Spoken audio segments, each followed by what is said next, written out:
Alright, let's start with another episode of the Split Trickster. We're still on normal / veteran. And we're gonna do Forgotten Gods today. Some hidden path, maybe some dungeons, right? There aren't really like many upgrades that I need to do for this character there, I think. Let me just check the build command here real quick if that's working. That seems to be working. And is this other thing working here?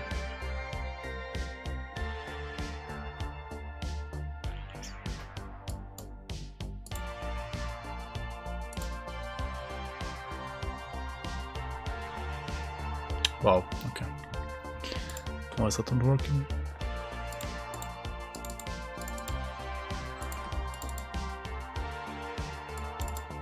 Okay. Alright, all's good, all's good. Can I ask for build making? So, another monster. I mean, yeah. Do you want to do it now or later? Because I would like to play the game at least a little bit first. So yeah, let's start doing the hidden path, right? The hidden path, something you should do in all difficulties if you're like not using any things to like skip difficulties, which we always don't have on our first character. Right, Speak at last. Part 1 starts over here, lower crossing. And I mean, why do you want to do this hidden path? You want to do this because completing it will give you a skill and an attribute point on every single difficulty, so that's pretty nice. Make sure to have like good poison rest before you start this though, right? This might otherwise be a little sketchy. 5 minutes later than real game. I need to like at least finish normal today, guys. Like, please. Let me play the game at least a little bit. What is this? I thought I was gonna like finish veteran actually like last episode, but we've been like GRIMTOOLing for 3 hours again. So yeah, there was no finishing normal yesterday. I mean last time.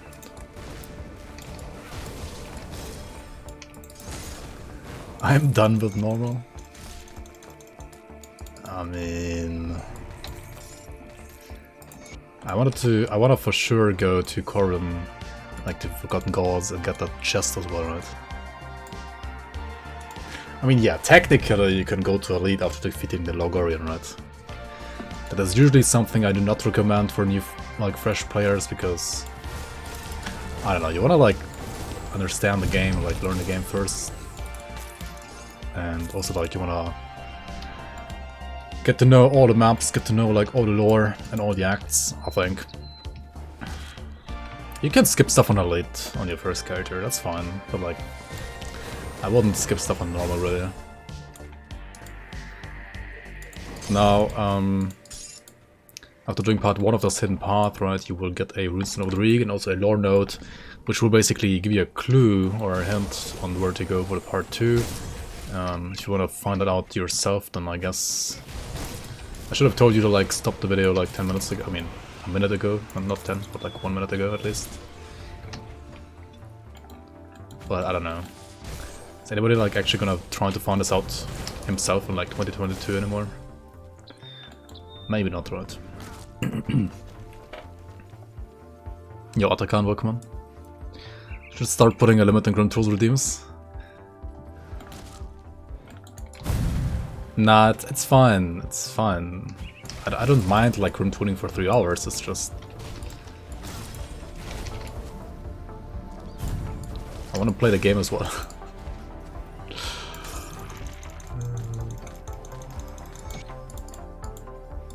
I mean, I could just disable it for now and then enable it later again. Third part is actually not here, where am I going here? It's here. Just suggesting? Yeah. I mean, it's fine. I can just make people post their links and then ignore the links. I mean, I shouldn't do that either, but Oh well. Yeah, Olivan, welcome on. Deepest Sigh, welcome guys. Have you tried an Aether, the Aether Phantasmal Blades conduit? Is it good? I have not tried it yet, no. I mean, I can imagine it being good in Crucible, but like outside of that, I don't see it being good, honestly. Because like the AoE spread is just too much for a like off damage type. It's, I guess it's like similar to the Aegis of Menhir, the Pierce Aegis of Menhir like thing, right? Probably kind of similar. You missed the first Trickster stream. Will I upload it to YouTube? Yeah, I will. It will be out soonish. Right, very soon. I mean, all of these will be on YouTube. You've been stuck on 100 plus hours of more Elden Ring. You've been playing. Are you gonna play more Elden Ring today again? I mean, understandable. The game is great, and I do want to finish it as well. I don't even know when though. Like, I don't know. I should have been finished with it by now. But I'm not.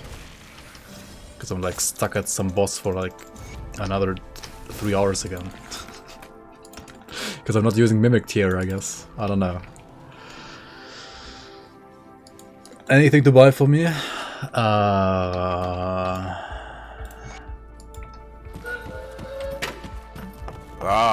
I've been expecting you.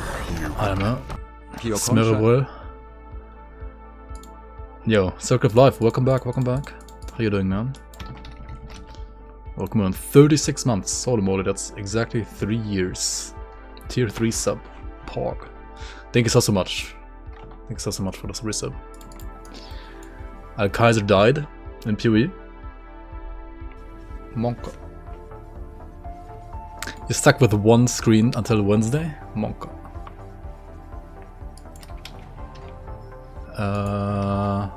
Oh yeah, Foundation of Corpses, right? This is an optional part in the third part of the Hidden Path. And here you can defeat the Mad Queen, right? If you dare to. On a build like this, on hardcore, I mean, she has like a red aura that she like activates when she like screams. Like she always screams, but like sometimes when she screams, she's also like gonna activate this dark red aura, which can like shoot out like red projectiles, which will hurt a shit ton, right? And also shotgun you to death. So don't like use abilities that proc that. I'm pretty sure the Blade Spirits already like proc it, so yeah, like if the Blade Spirits attack here, she's gonna like shoot out these projectiles. So like if you're close to her with the Blade Spirits around you, or like around her, then yeah, that's a rather certain death. So honestly, yeah, I mean you can just skip her. She's not needed for the Hidden Path. She's interesting in Ultimate because she like drops a certain item in Ultimate. She's obviously even harder in Ultimate though, but yeah, I mean she's super optional right now. Don't need it. Don't need to even go there. 36 years, Pog. You got some holidays now, 2 weeks off, nice. Oh yeah, it's Easter actually, right? Like soon TM. Like this week, next week. Or like Easter holidays. Wait, are you like a teacher? Or do you just happen to have 2 weeks of holidays at the same time as the school kids? Yo, Karl again, welcome on. I recently followed my YouTube and GRIMTOOLS stuff. I'm playing through for the first time, loving it. Glad you like it. Glad you like this gem of a game. It is an awesome game, honestly. Like, it is probably the best RPG there is, apart from maybe PoE, at least when it comes to single player experience. But also PoE is like, it's not for everybody, right? Grim Dawn is a little like overall. I mean, some things aren't really like that easy in Grim Dawn either if you're like new to the game. But I feel like Grim Dawn was always more accessible than PoE. I mean, PoE did some good job recently as well, or like recently-ish, with like adding some stuff that helps new players, like guides and so on, or like in-game tooltips and so on. I feel like the in-game like guides and tooltips are probably better in PoE than in Grim Dawn actually, but Grim Dawn is just, I feel like, naturally more, like, easier to understand. Because things are like a bit more intuitive than in PoE. Maybe that's just me though. Oh yeah, the loot filter is really good in PoE as well. I mean, Grim Dawn, you don't need a loot filter really, like all you need is this thing down here, right? And just like untick component magic, that's all you need to do, kind of, right? I mean, you could also like specify a little bit more for the greens, so that you don't like pick up every single green, but I don't know. In the end, you do want to look at so many greens in this game for resistances. And you can be a little bit more picky when it comes to weapons and so on, right?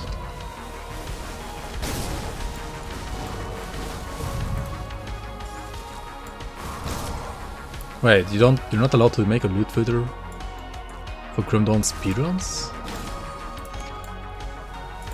What? Wait, is that... Come on, who makes those rules?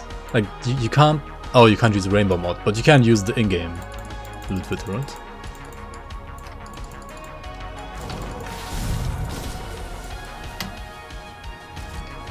I mean, yeah, everything that's outside of the game is never allowed usually in speedruns. I mean, even if it's just a TXT file.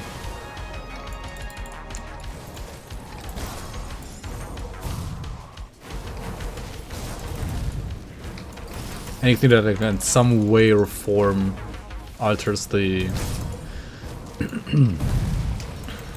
like files of the game, even if it's just a simple TXT file, it's usually against any like speedrun rules.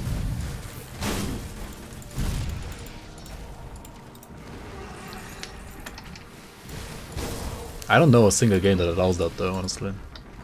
Like, editing files is always a no-go.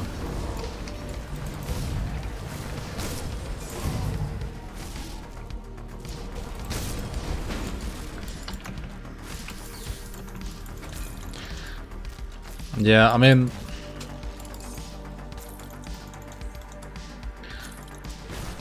What was kinda cringe the first time, I mean, I did some speedruns right in AOM. Like, what was that, like 3 years ago?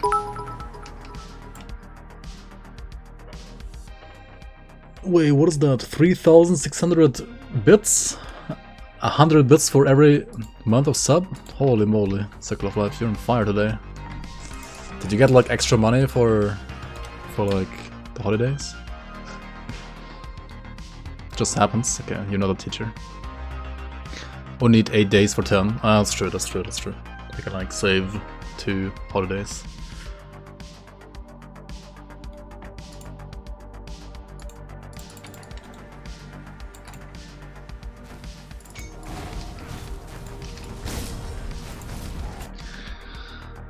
Some people do speedruns of 20 FPS, so they do that. When I run with 300 FPS, you have a huge disadvantage.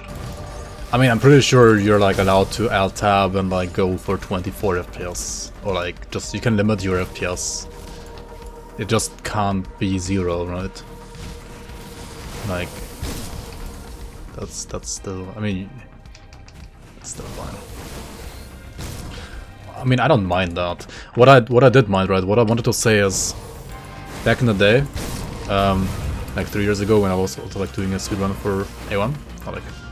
Yeah, I mean, I only like really only did one. But already kind of put me off in a way was that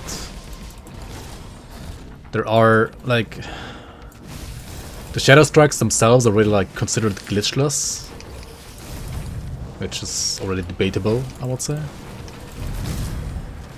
I mean the like skips, right?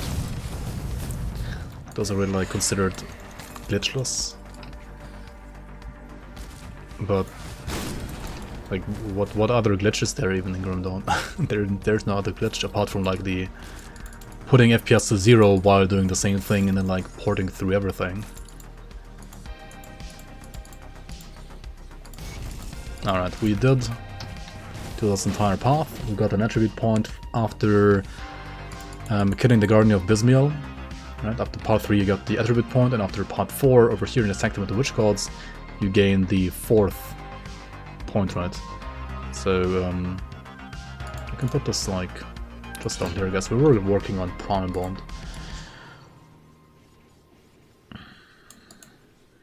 Alright, and this is also like lore-wise more or less the introduction actually for the Forgotten Gods expansion.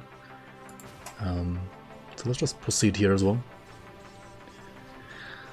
Yo, Severon, what keeps you going to play Grim Dawn for this long? Mostly the community, and also the game, and also like making new builds over and over. I don't know, it's fun. It's a good game. Yo, Migok, welcome on, welcome on.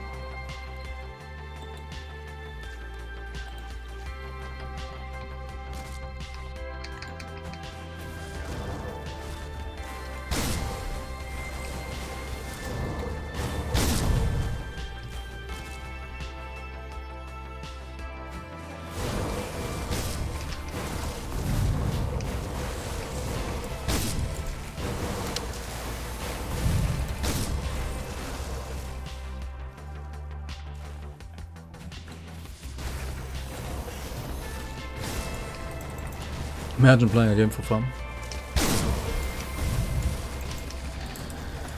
I mean, I have lots of fun like still playing the game every now and then, and also I do enjoy modding on the game, even though it's sometimes a little... well... the modding tools aren't the best in this game. At least the game is fully moddable, but the modding tools themselves are... I mean, they are also like partially custom, handmade by some of the devs. So it's pretty cool that they do exist in the first place. The tools are a little outdated though, or like a little... I mean, not outdated, because there's nothing that's better for this game at least. But they do feel like overall a little dated. Olven is getting wrecked again. Wow. Wait, what did he even say? I mean, I guess this is your chance to just go shopping, Olven. Catch you later. Yo, Blender, welcome on.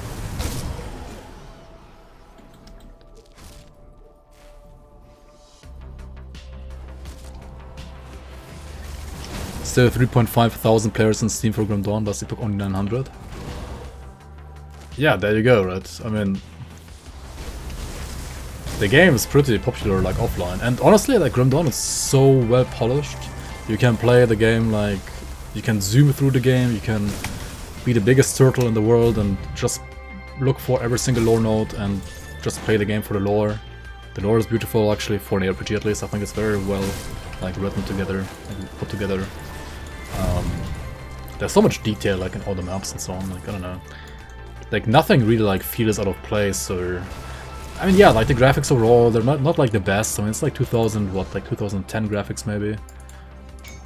With, like, a 2004 Titan Quest engine below. But, I don't know, like, everything fits together. Like, nothing looks out of place, or, like, looks bad. It doesn't look like the best, maybe, but, I don't know, it always, like... It does the job, you know, like... At least, I think so.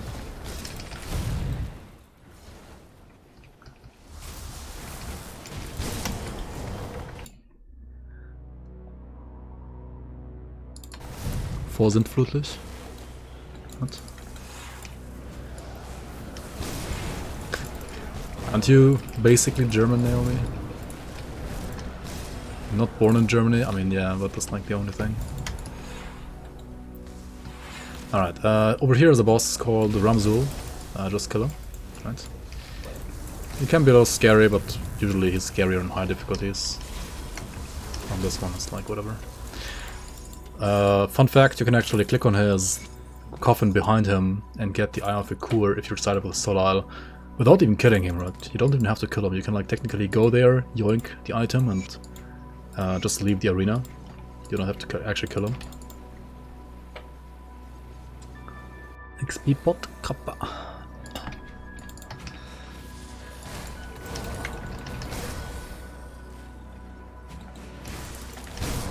Yeah, it's like a biblical word, right? Vorsintflutlich.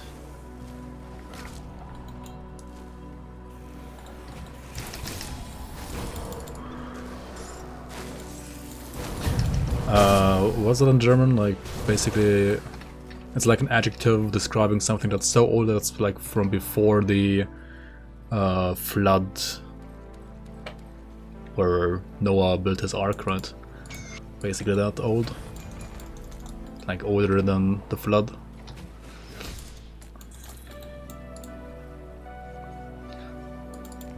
Prehistoric. I mean, that's a non-biblical adjective there. The flood? Dude, I don't know what it's called in English. I barely know, like, religion. I barely know, like, Christianity in the first place. How am I supposed to, like, know those words in English even?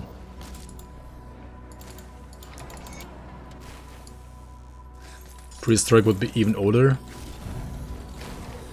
I mean, can you date the flood exactly to a certain date? And you can kind of guesstimate it, right? But you can't like actually date it, right? Yeah. You don't go to the church every week? Unsubbed? Did I go to the Church of Grim every week? 3 times a week usually, actually. Church of Cairn. Talking about fairy tales? Yeah, we're talking about fairy tales right now.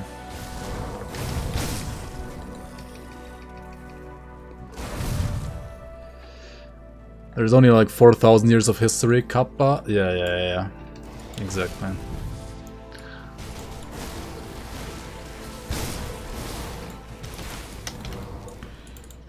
Humans are like 4,001 year old, dude. What do you mean?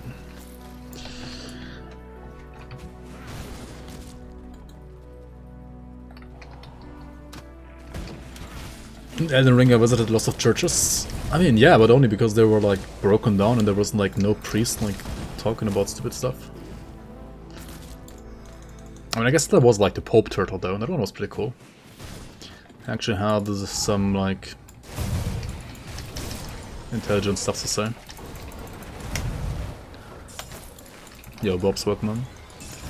What's new?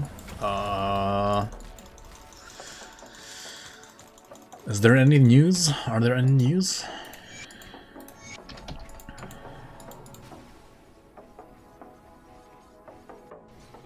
Not sure actually. Come see what's left. I'm worshipping the witch gods basically.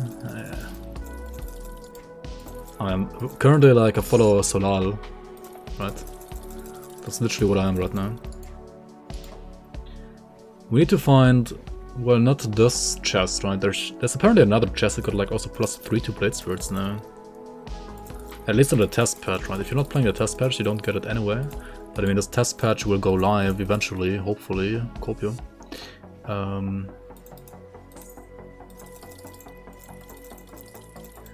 So yeah, maybe like when you're watching this video, that patch will already be on live anyway.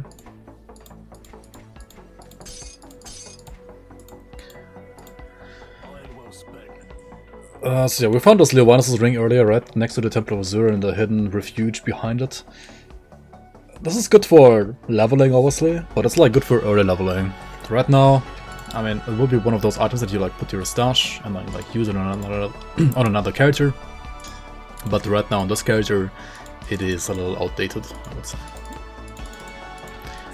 We're gonna have that like Crony ring, that living ring, those are like way better right now. The Church of Priscilla.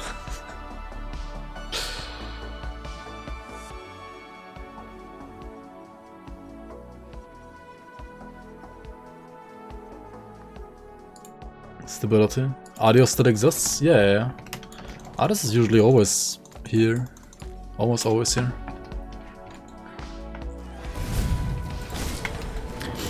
I mean, other news is that, well, Grim Dawn Season 4 is currently in development, right?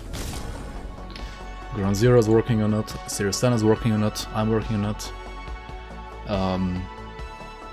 Mr. Monday is working on it, right?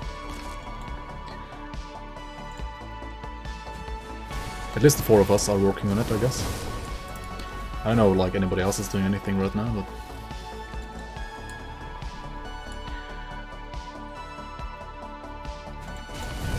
So hopefully, at some point this summer,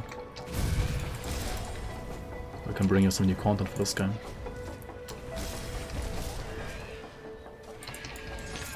The raise bleed damage with spirit. With cunning, yeah. Bleed damage is one of those physical damage types. It's kind of unclear, right?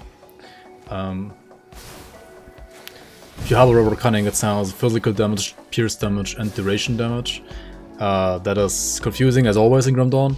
And then if you look at the text below that, though, it says a cunning intellect improves your combat technique, increasing physical, pierce, bleed, and internal trauma damage, right? So bleed and internal trauma damage are the duration damage types that are getting improved by cunning. And everything else is spirit, right? Everything else is basically magic.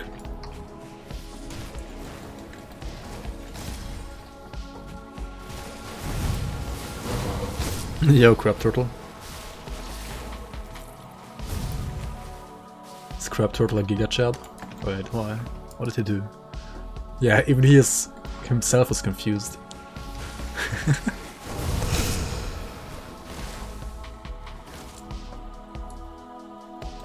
Can't wait to cement my mid-table obscurity in S Season 4. Mid-table obscurity. Wait. What is that even supposed to mean? I don't get it. I don't English that well. Mid-table obscurity. Nani?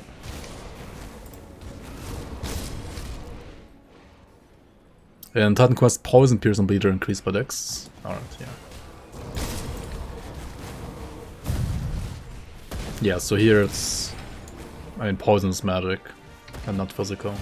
Like, not dex scaled for some reason.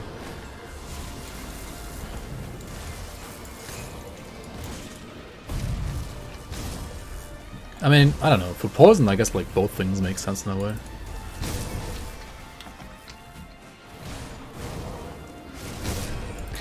Best combo for bleed, water? I would argue that Trickster is the best. Water is like the second best. But water is tankier. But Trickster can still be safer because water has to go melee. Trickster, you can just play like I am right now basically, which is the only using of still melee and nothing else, right? Oh, Arcane. These guys with the purple glow, they can shoot out projectiles that can strip you of all your defenses, so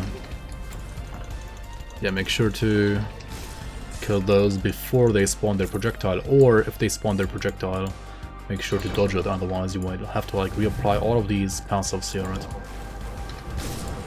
Like auras.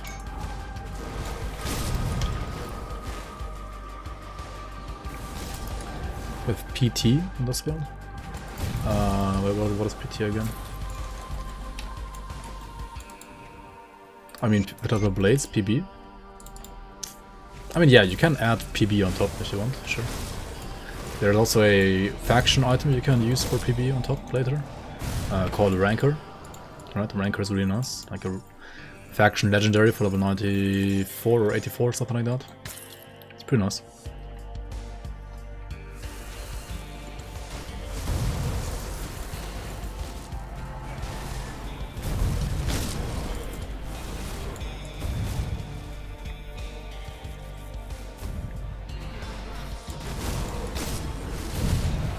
Well, then you wouldn't use the shield, of course.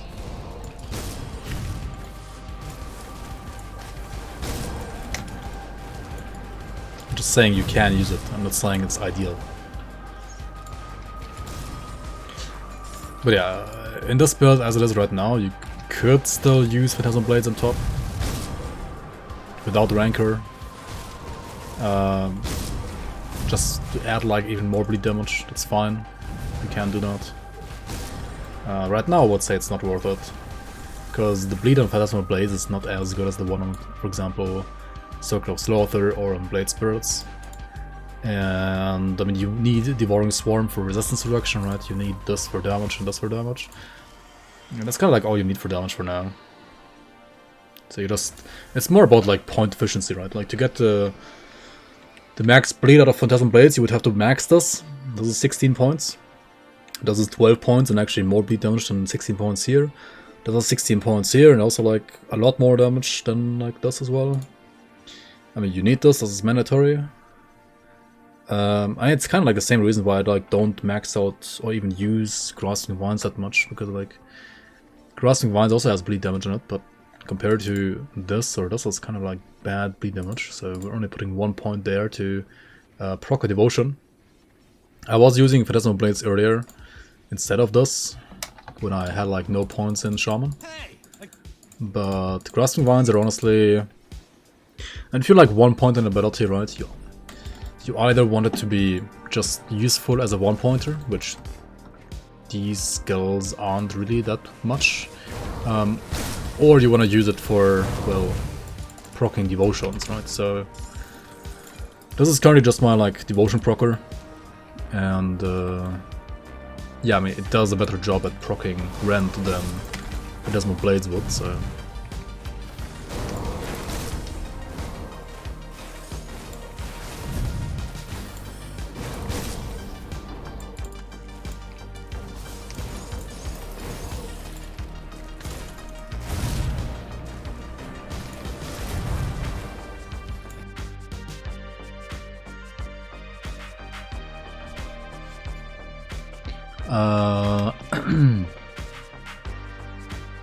I was struggling to get the Mammoth reputation while Max was speed leveling. Yeah, I usually don't go there at all. I just max out Mammoth in Ultimate only. Like, I don't even go there ever. The only time I go there while speed leveling is if I need an item from like the Mammoth act itself, right? Like if I want like if I need a monster frequent from there to play the build that I want to play while leveling. Otherwise I don't bother going there at all.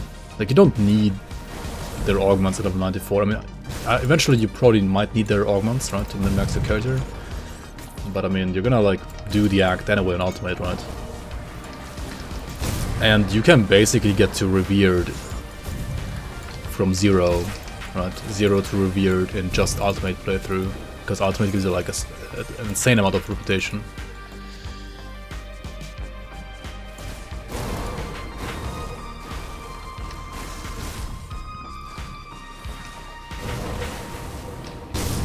Hey, my body.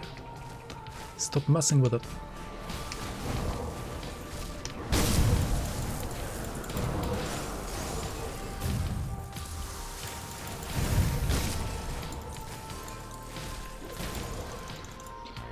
Yeah, you might have to like do... I think I usually like do 1 or maybe 2 bounties after killing Theoden, right, in Ultimate. That's all you need to do. Like doing 1 bounty is fine, or 2. It's not too bad. Bounties only get annoying when you do like 10 of them or something like that.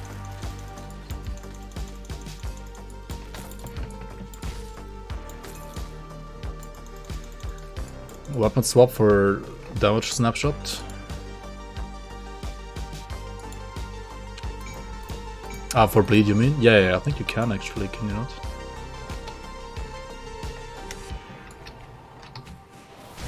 Doesn't the dot like apply the second you hit? Is there a 3-handed sword in this game?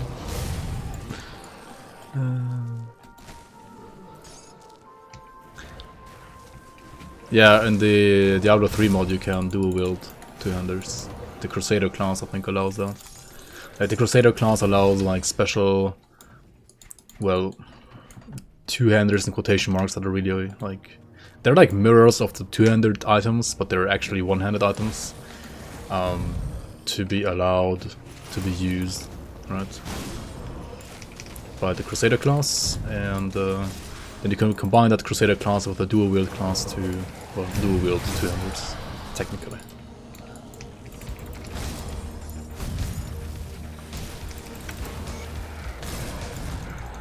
Yeah, you could actually like weapon swap, that's true, with Ranker. Like you could do Phantasm Blades. But it's also a question about skill points, right?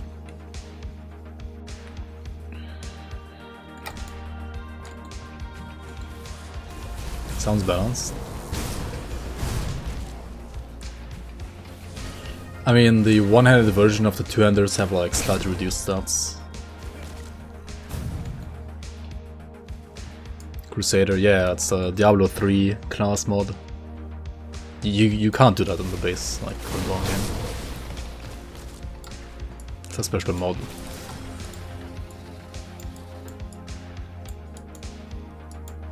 Alright, we have to finish Lotus, and what else? We need, okay, do we go for Quill or the other thing? I'm actually, like, still missing Aetheress, right? I guess I just take Quill for the Aetheress.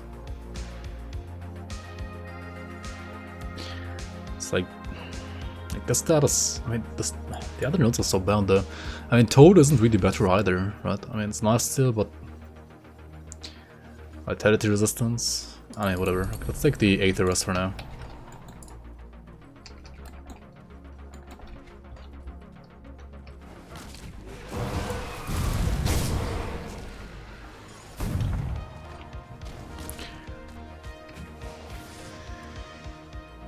I don't know. I mean, I can see like at some point in the future, maybe like, I don't know if in the seasons or at least post-season, the post-season mod being like merged with some of the class mods to like allow for even more variety.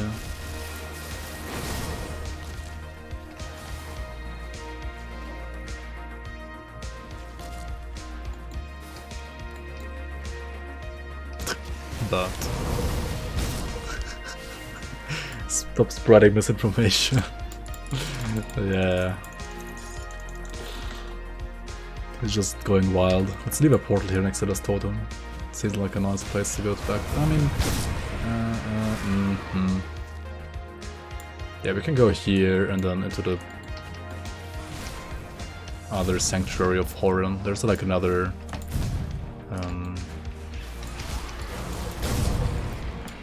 a temple here, sanctuary here we can go to.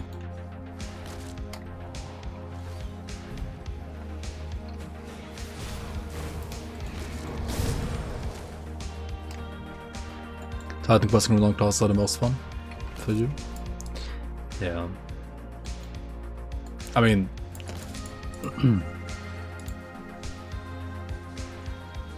this is basically Titan Quest 2.0, so classes are made in a very similar way.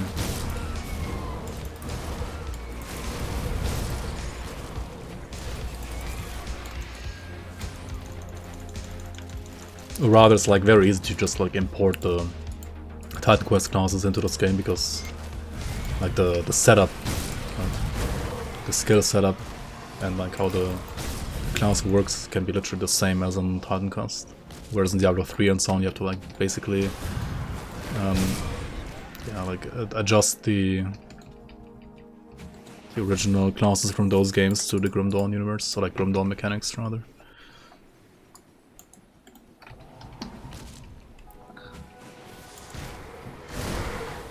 Ding build, yep ding. Dude, Elden Ding is also like a ding game, man. Ding ding ding. Summon spirits.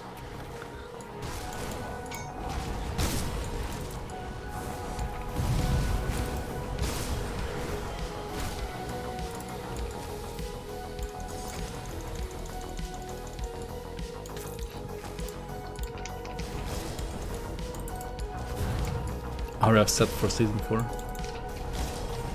Maybe. Maybe.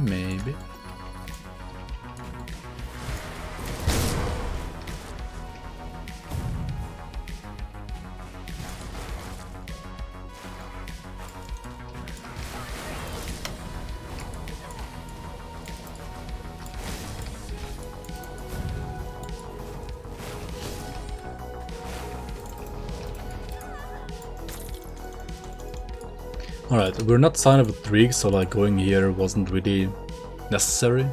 But this place still had a shrine, right? So we had another devotion point that we could get there. It's pretty nice.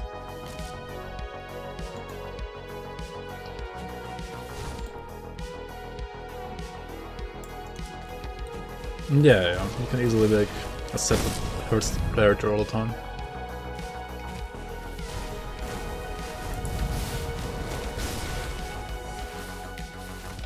Did he wander off again?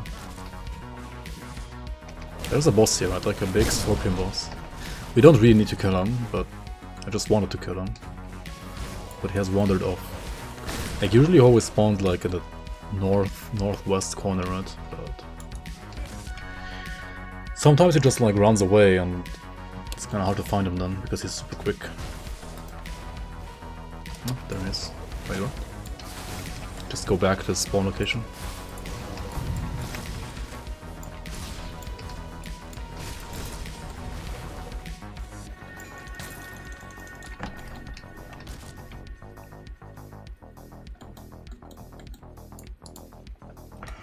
Can make a mitigatable character damage.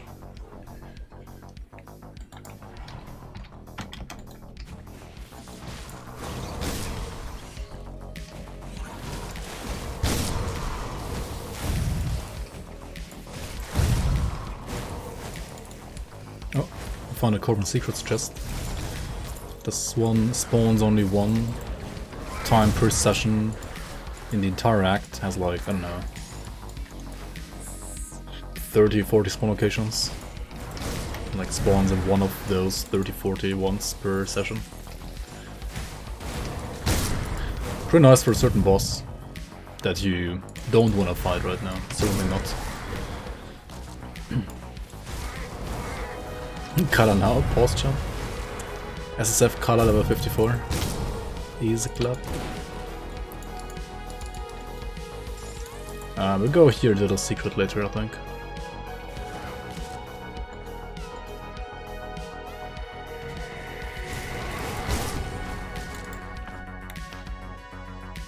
If I don't get killed by the sands, then yeah. Oh, there it is actually. There's the +3 Blade Spirit chest, right? This one actually has +3 Blade Spirits now. Oh, but it converts Pierce to Fire. I mean, as a bleeding build, we don't care about that, right?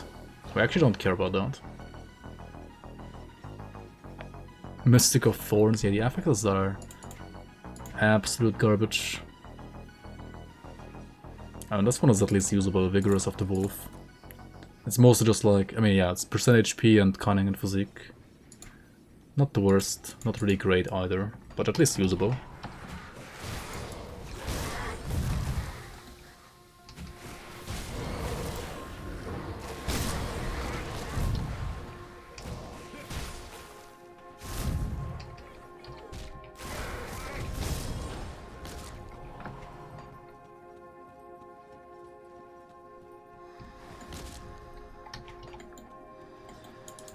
Come see what's left of my wares.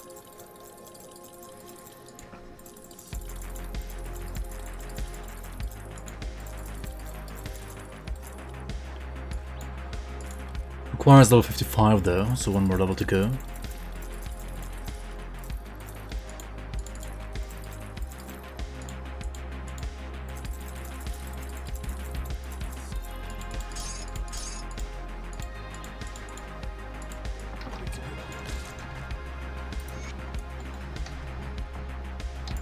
Right, we need to go back to the Conclave to hand in all those quests, right? Hey Jude, welcome on. Yeah, we're really feeling better. Better and better and better. How are you doing? You're looking skin, you quarterback. Serve. Serve. Serve the tree. I know. Yeah, I mean, they ask you to like kill 3 guys here. Doesn't really matter who. You can like, of course, like go for a lore playthrough and check out like what they all have to say, and it's pretty cool actually. I mean, you should like always go for a lore playthrough and first playthrough, honestly. Killing this guy is kind of funny though, because if you like talk to this guy like earlier, right? He's like trash talking all the time and like everybody hates him. So like when you choose to sacrifice him as well, then this guy up here also starts attacking because he also hates the guy so much. Oh well, rest in peace. You're good? Nice, nice, nice, nice. Very nice.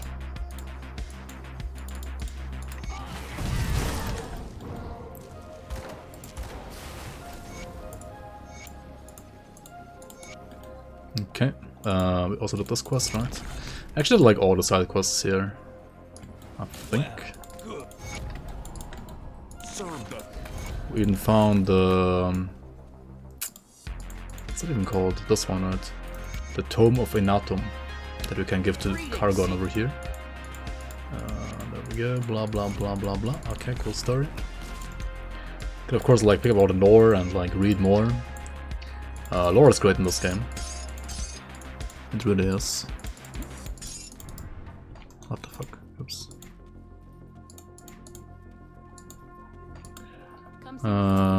We could also start talking to this guy. I mean, why not?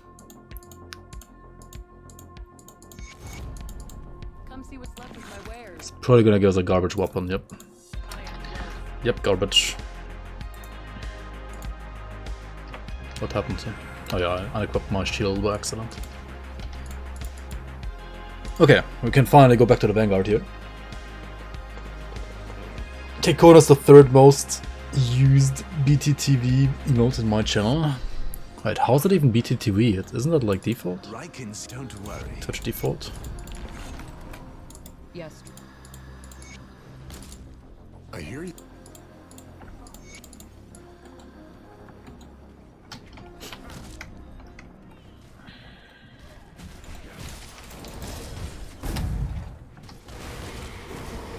Well, no idea what it shows there.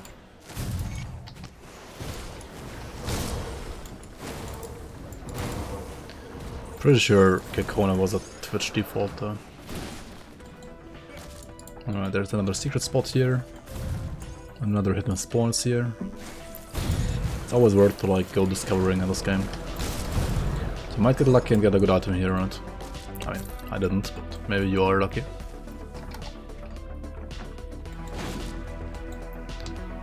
American friendly stream, Keikona. I mean, I'm pretty sure it was because like Adios, right? He used to literally use Keikona after every single sentence. That was like a couple of years ago though, like 1 or 2 years ago. Like Adios used Keikona like Toma used Kappa basically. Like left and right and left all the time.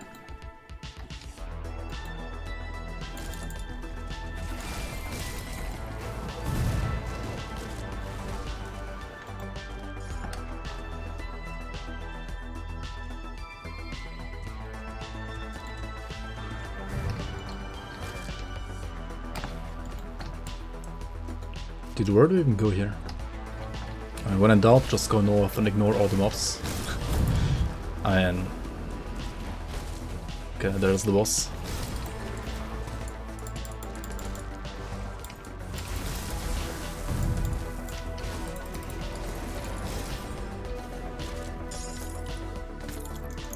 Got the Heart of Onarix, that's all we needed here.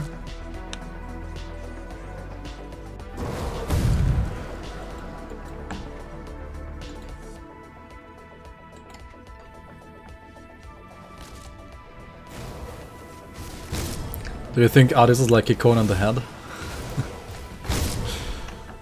I'm not sure. I don't even know why he's not here today. Like, what is he doing? Monka.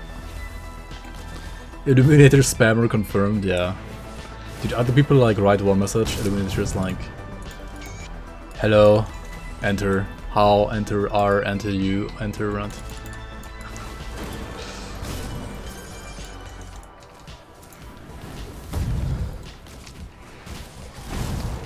Hey, you got another shrine though. True, I am right. Yep. Why do we have 13 greens? I only need 12, right? What is this? Hello? Yo, Sauron, welcome on, welcome on.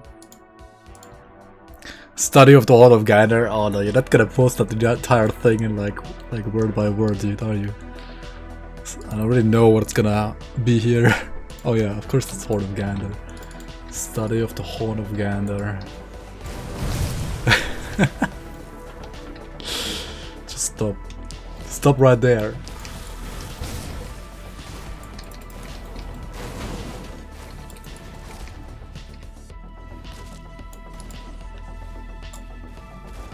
Zoomer typing mentality.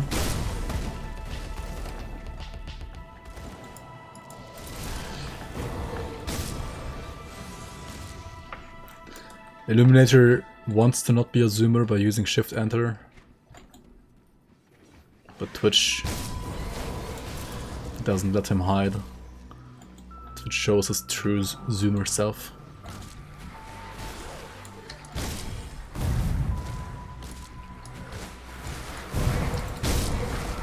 Is there no Gandar? Like, there's no Gandar command actually. Huh.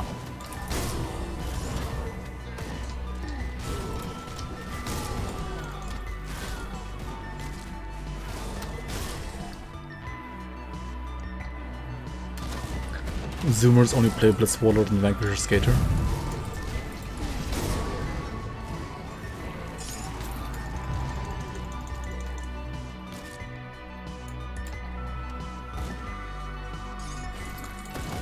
Honk and Bonk build.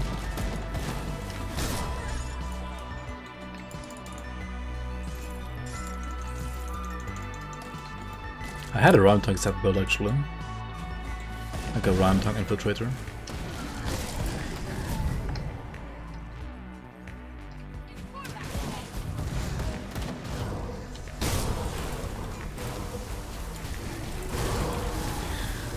In Korvarak's name.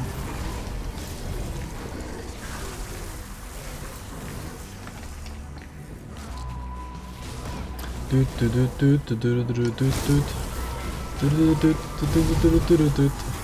that good enough for you?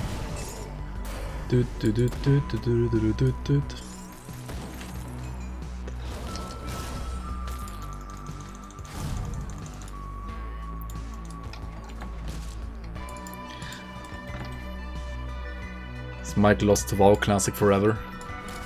I don't know. I didn't know you could even play a WoW Classic from my basement. I'm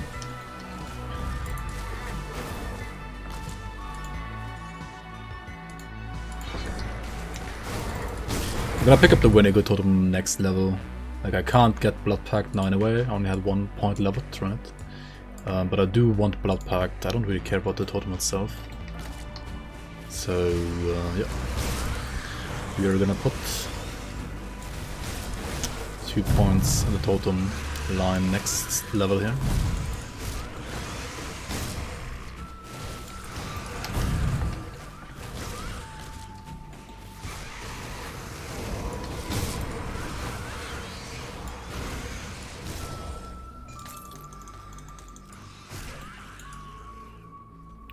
Yo, yep, welcome on, welcome on.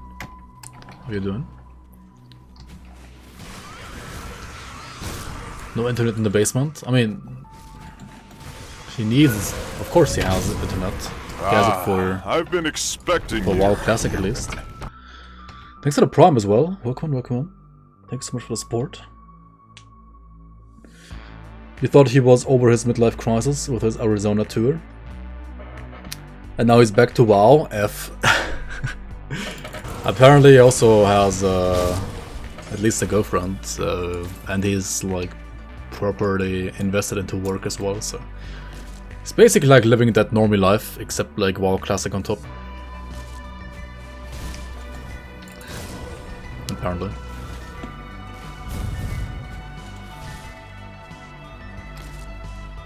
Yo, Oxycrust, welcome.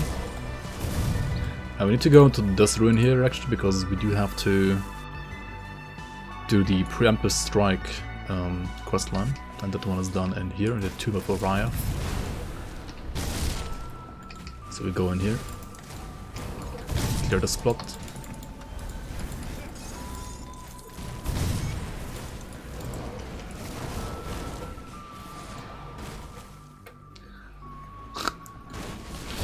German internet generating wealth. Yeah.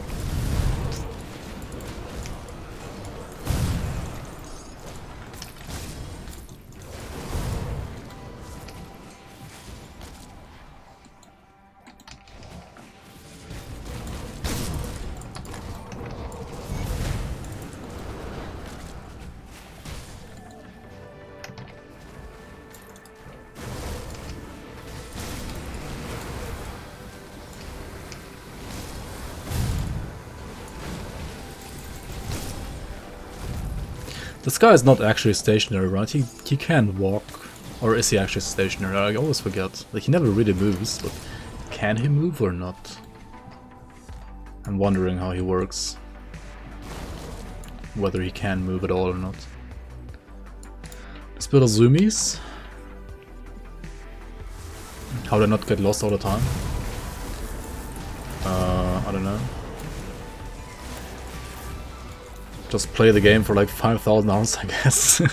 Nah, I don't know. I have a pretty decent orientation in real life as well. So like, when I change the map, I don't look at the map much. I just look at like the trees here, the stuff here, and like I rather actually like memorize the patterns in the actual map than look at the map in the top right.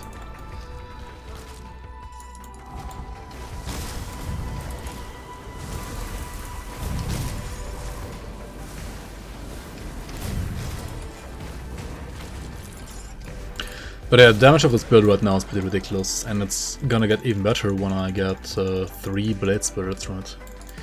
Speaking of which, I'm level 55, which means I can actually equip the chest, right? My current chest gives me Bleeding Vitras, which... I mean, I kinda need the Vitras, but oh well. This will give me more stun rest at least. That's something.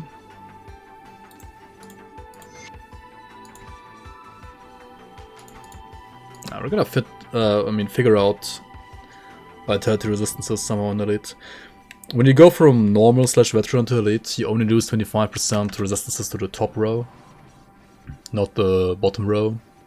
So it's not too bad yet.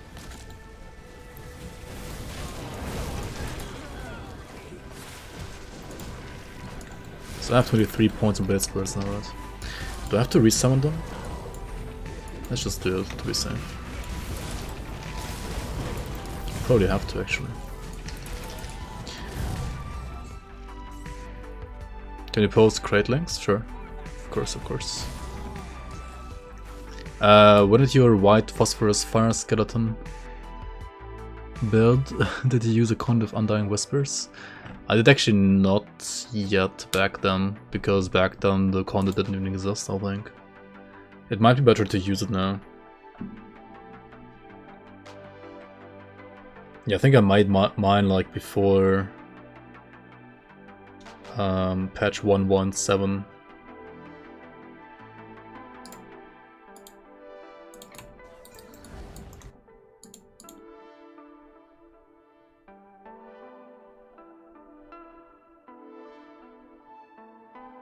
Parts, please.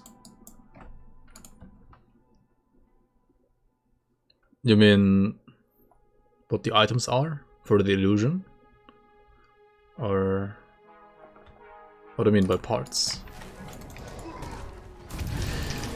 The helmet is the one exclusive blue item you get from the Wendigos. Like the 3 Wendigos that you need to kill to summon Ravager, right? I think only those guys drop that helmet. The shield is spectral. The spectral shield from the ghost from Arcovia. The chest is, I mean, the metal is like the, I don't know, some beast color metal probably. Shoulders looks like some scrap shoulders, like some yellow early game shoulders, I think. Maybe not the worst scrap shoulders, but like some of the earlier scrap shoulders. These are blue boots. They have like a spectral touch to them, like spectral glow. Should be easy to find. I don't know their actual name though. Gloves, I have no idea. These are like, look like scrap gloves as well. Chest is that like Storm Serpent maybe?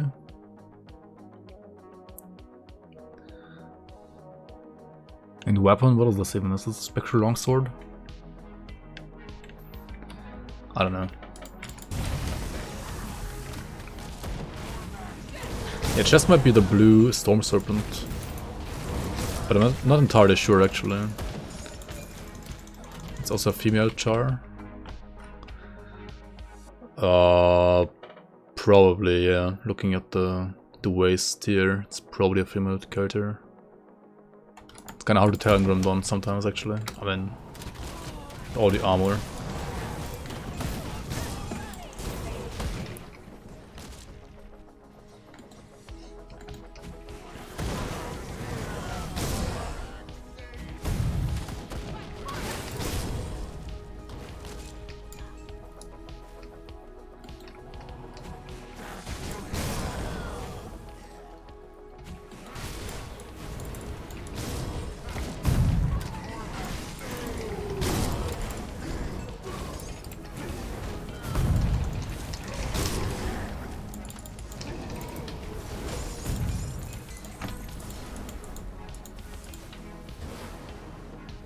Unlike Korean RPGs.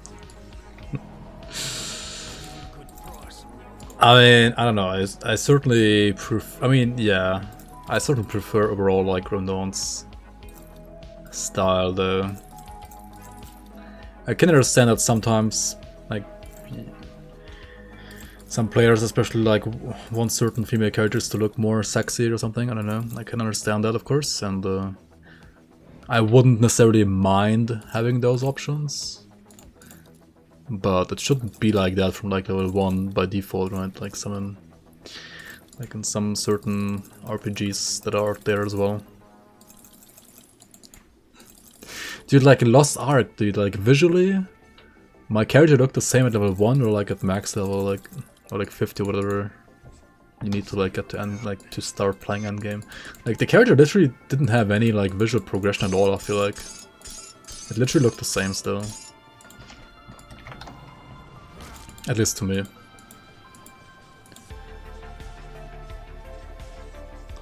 It's the same in Grim Dawn, no progression. What? I mean, you're literally starting out as like somebody looking like scrap, and then endgame you have like some pretty cool stuff, I don't know. I would say there's lots of progression in Grim Dawn. There is of course no progression with monster and frequents. Like they always look the same. But the standard armor, I mean, you look like, I don't know, you look like some hobo who's like trying to kill Warden Creek with a Molotov cocktail, right? Like a self-made Molotov cocktail, right? At least in Act 1 and like the start of Act 2 as well. And then from there on, you start to like look better and better. But you transmog from start to finish. I have to totally disagree. That's like Lost Ark. I don't know. It's completely different for me. Like in Lost Ark, I don't know, like level 1 the character had high heels on, level 100, like level 50 the character had high heels on. They literally looked the same. The chest was like the same, maybe like, I don't know, instead of the right nipple you could see the left nipple. I mean, you can't see the nipples actually in Lost Ark, but like, you know what I mean, right? It's like, I don't know, it looked literally the same, to me at least, personally.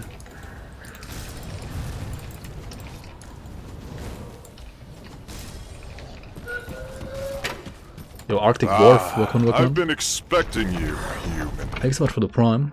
How are you doing? Very much appreciate the support. What weapon am I using? Or like maining? I mean, I would rather say I'm maining the shield. The shield is the Scarab Shell, which makes like Blade Spirits pretty ridiculous.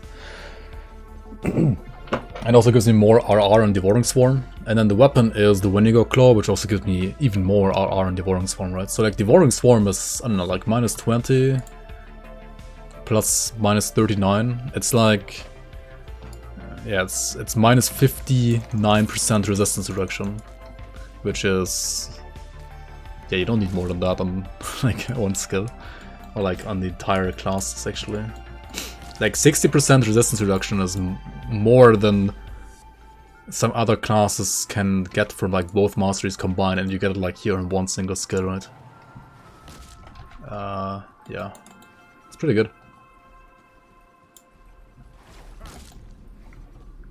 Do enemy resistances go negative? Yes, they do. They can go into negative infinite, basically.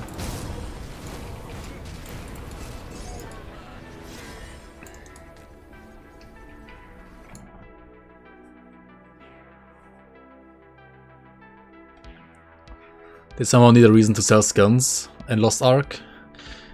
I mean, I wouldn't mind, like, you know, cool skins in Grim Dawn as well on top. Like, I don't mind, like, MTX in general, honestly. If it's just visually, like, visual stuff. And also as long as, like, the free stuff looks somewhat decent. And that you can, like, transmog freely between the, like, free stuff as well. And can you even transmog on PoE without, like, MTX? You look like someone who beats up homeless people to steal their socks at level 1. Yeah, exactly. Learn secret Numenorian secrets by killing rats.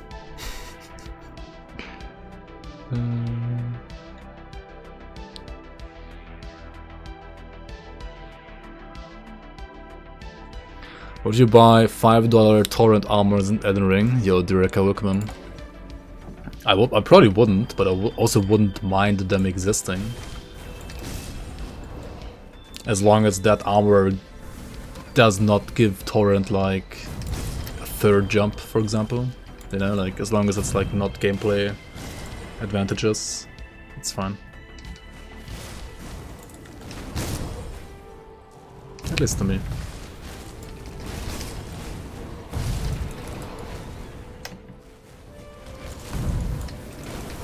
Yeah, like PoE not having a like free transmog system. Kinda whack. I do like that a lot about Grim Dawn, that you can just, I mean, it costs iron dots, okay.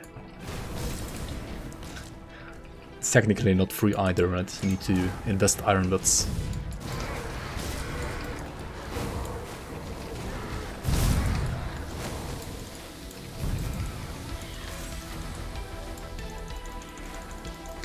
It does cost a DLC, that's true. That's true, but I mean, you buy the DLC anyway for like other reasons, right?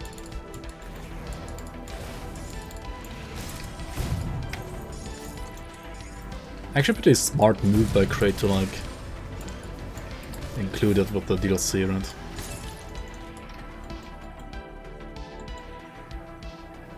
You're uninstalling League of Legends right now, very emotional moment. Wait, did you even install that in the first place in your new PC?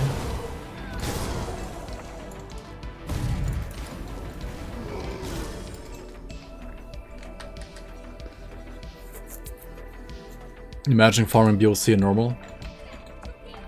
I mean, if you need like obsidian cleavers, then that's maybe worth it, but other than that, I don't know.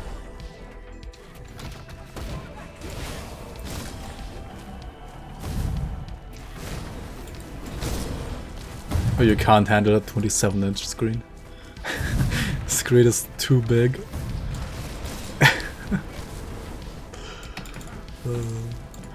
Dude, I legit felt the same. I had like a 15-inch laptop on which I was like playing like League of Legends, right? And got to like Diamond 2 on. And then I switched to a PC, like a self-made, like I mean self-built, not self-made, self-built PC. My screen isn't even that big. I don't even know how big my screen is. It's not that big. How big is this even?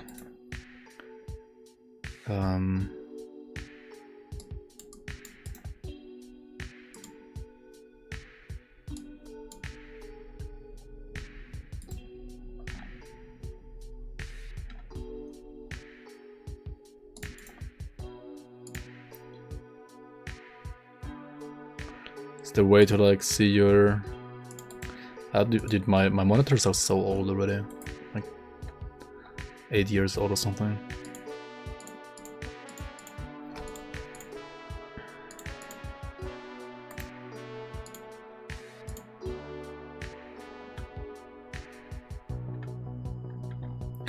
Dude, why does Windows not like show you what they're called? Oh well. I don't even know like how big my screens are, honestly. Have you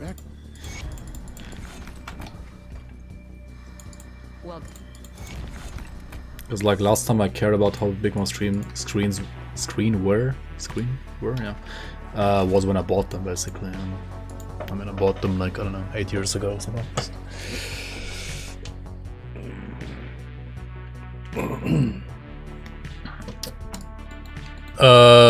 What happened here?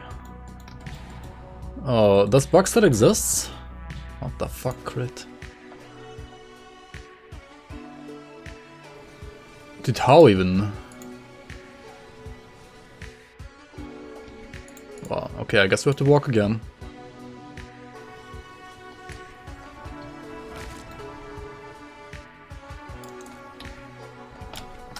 Wait, should we just... Yeah, we're just gonna Shadow Strike skip this now, like, fuck that. Fuck walking, right?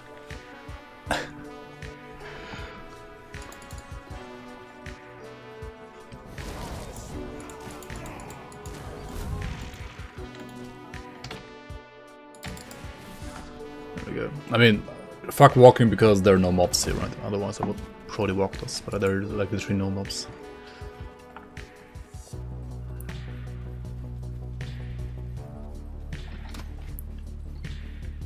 Okay.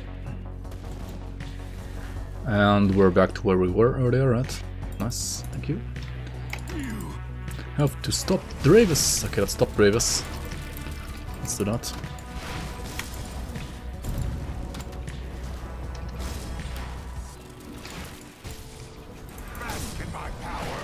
Game is trying to glitch me. Well, I'm gonna glitch the game then.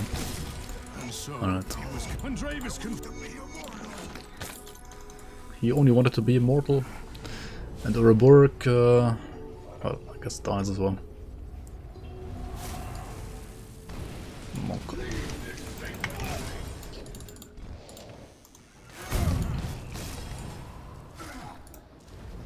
Leave this place, Monk.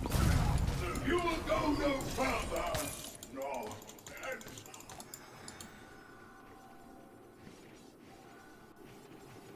I will go no further, he said. Yo, Arctic Dwarf, welcome. Komm aus Schleswig-Holstein, habe durch deine Grim Dawn Videos viel beim Grim Dawn gelernt. Bleib wie du bist, super Typ. Hey, danke. Vielen Dank. Grüße aus dem Süden. Thank you so much.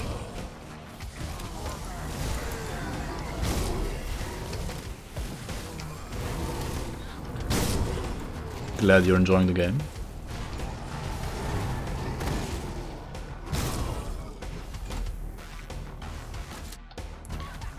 Zabaludo Golos. Hey, what about Golos? You're summoning Golos?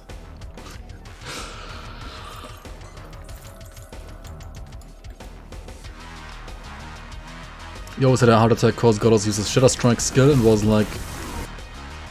Oh, the sound played like 1,000 times. Oh yeah, that sometimes happens, like when they are...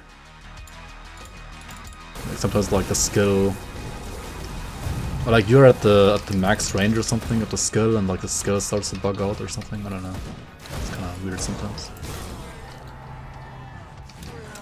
Knowing JoJo memes? Yeah, imagine. That's that is Hilm Envy territory right there, not mine. Yo, Dalmandi, welcome in.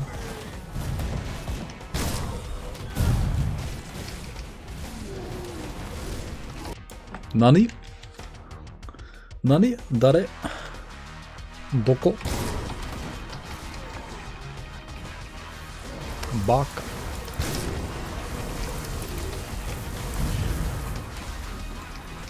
Yo, Lendir Goat, welcome in, welcome in.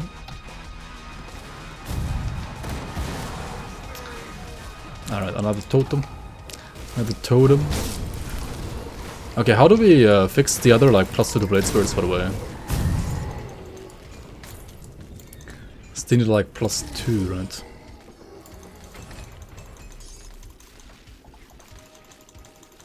By the way, you were like talking about the Lagoth Axe metal, right? Is that even better than Gutworms? And I guess it is. Once you have like 22 points here without it anyway, because like this doesn't really like add any bleed damage. It's only plus skills, which then give you bleed damage. Kimotaku. Otaku janai desu yo.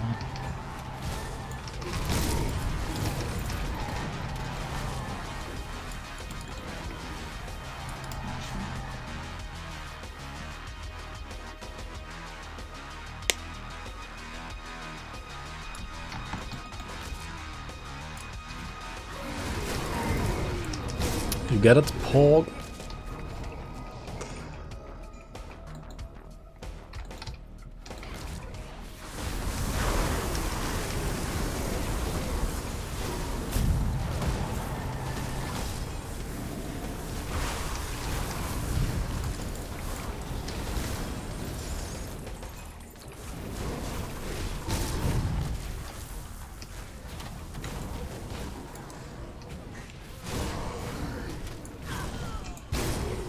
Isn't there also like a ring at level 40 already or something? Maybe not.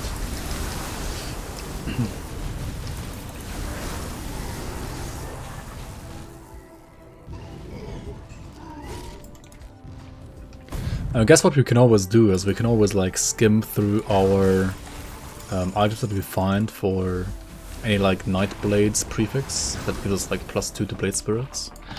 But it's gonna be like super duper lucky, right? Very, very lucky indeed. Probably not gonna happen before level 65 anyway.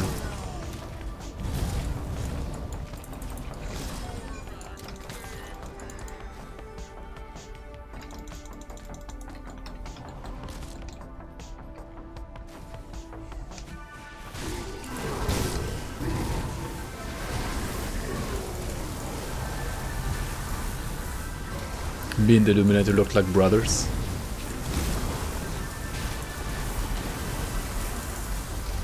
From Dawn brothers.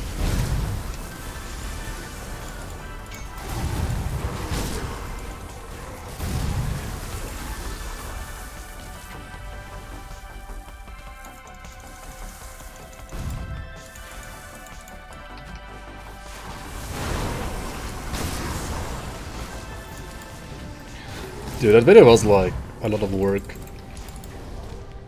And I feel like the community, or like most game communities, are very split on like skips and zips and glitches, right? Like many people like them, many people also hate them. They're always like kind of controversial, I feel like. Alright, we got the totem, right? So this totem, how does it work? Well, the totem itself, right? This first part just heals and deals damage, right? It deals damage as long as the enemy is standing next to it, to the enemy. And it heals only if you and the enemy are standing next to it, right? So you can't like put it down and just stand next to it, it's not gonna do anything, right? The enemy has to also stand inside it as well. Now the Blood Pact buff, however, will apply to you as long as you stand next to it, right? It's kind of confusing, right? Like, it will deal damage when the enemy is next to it, it will heal when both you and the enemy are next to it, and it will apply the buff as long as you are next to it.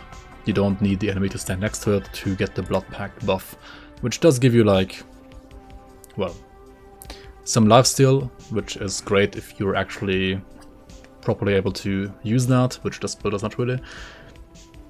But yeah, we're just using it for like another 40% bleeding damage buff for now. Not really amazing, but it's alright for like 2 points. I am sorry, my chosen. He is sorry, he said. But still attacks. Oh, he's sorry because he attacks. And try to dodge his belly burst attack and try to not walk away too far, because if you do, then he's gonna jump on you, and you also kinda wanna jump, like dodge the jump.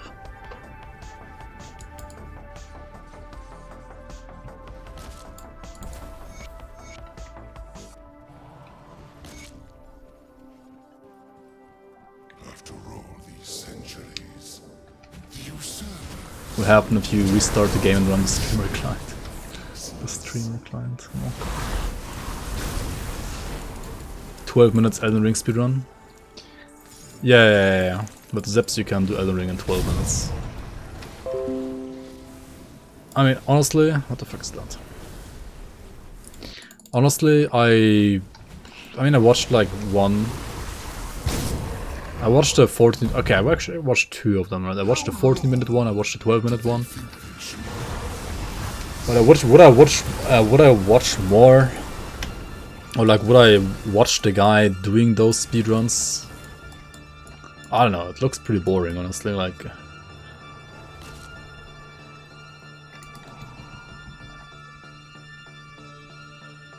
He's skipping literally everything, right? Apart from one boss right now. And they're also like trying to find a skip for that, like a zip for that one boss, so that you like literally don't have to fight a single boss. I don't know about that. Like, it's not really like entertaining gaming at all anymore to me. And it's interesting that it works. And it's astonishing that people can even be so motivated to find out something like that, which is,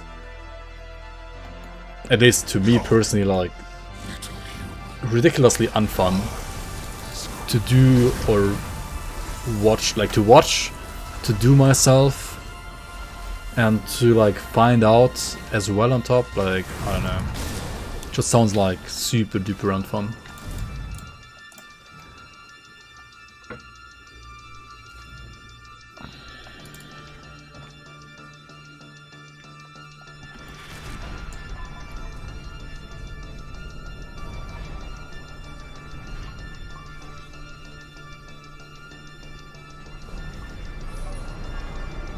The Beast? I think the Beast and Malekith are like the same thing here.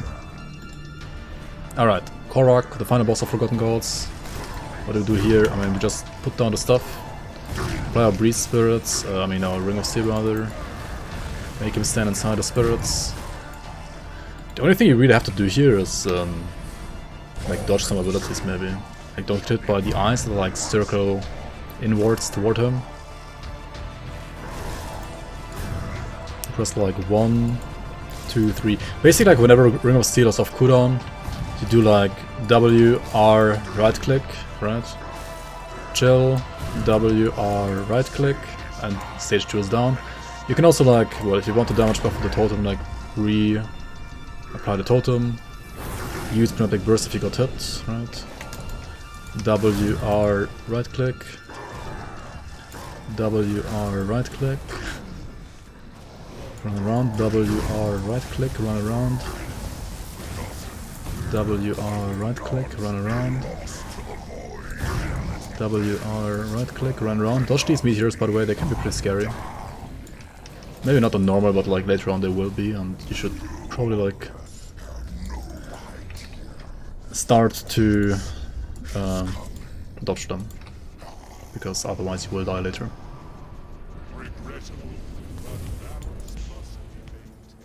Yeah, I mean, the challenge with like those full glitch runs is always to break the game. It's never to like necessarily beat certain bosses. I mean, if you have to fight certain bosses, you still of course need to beat them, and you're still gonna need to beat them as quickly as possible. So there's still like ridiculous skill involved with all of these, of course. Even like finding the glitches or like performing the glitches is also like not necessarily easy. But yeah, the challenge or like the goal is always to beat the game. I mean, to break the game. Like to beat the game by breaking the game. And not necessarily to beat the game by like I don't know, like playing the game.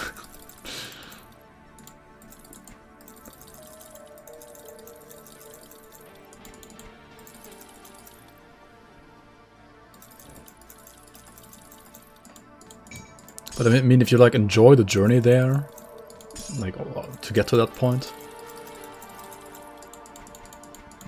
then yeah, I mean it can be fun, I guess, maybe. Okay, we have basically defeated Forgotten Gods here as well. His count has been crushed, which means we get a empowered Cruel Edge. Oh yeah, right, you don't get a legendary here on normal because you can technically already do this like after Act 1 and Act 2, like instead of Act 2. So at least on normal this is kind of like scaled down in a way, because yeah, you can beat this at level like 30 as well already if you want to. Anyway, we talked to this guy, right, and he told us to pay up, and for that we need to like find the 3 seals of Morganath and then also defeat Morganath himself. So let's actually just do that real quick. Right. Maybe before we do that, we do the dungeons now, right? I mean, Morganath is one of the 3 dungeons. I mean, one of the 5 dungeons, rather. And it's probably like one of the 3 dungeons that we're gonna do here. So let's do the Steps of Torment first. We also have the Mother's Gift quest still, which means we can get, like, give back the pendant to Dyla. She's not in Morndale anymore, she's gonna be here, the Valley of the Chosen. So yeah, let's do Steps of Torment here.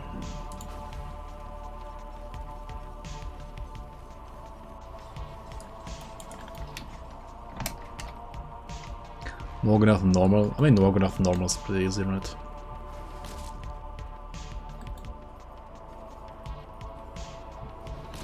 I'm already like doing 3 episodes here on normal, so might as well just like show you some additional content, right? Why not? Probably don't want to do like Elite today because I want to do like Elite just in one episode, like Act 1 to 4 zoomed through the entirety of Elite like in one episode. Because if you spend so much time in normal, as I have right now, for example, or I mean, you're probably gonna spend more, then yeah, it's kind of better to just skip Elite as much as possible. More than Ring later. I mean, certainly GRIMTOOLS later, right? I can really see the GRIMTOOLS like dropping left and right in chat again.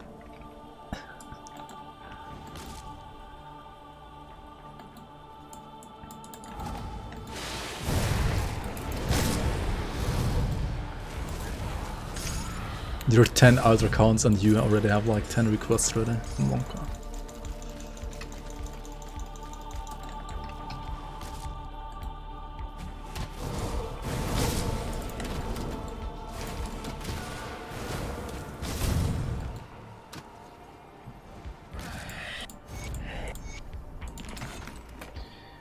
Yo, Hamil Karl, welcome in. You made this just to make me suffer? Alright. I'm gonna check it out after the dungeons here.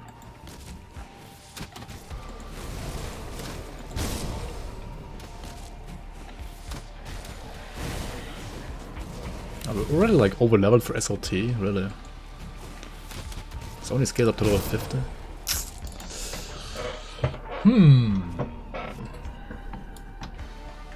But I guess you should do this earlier.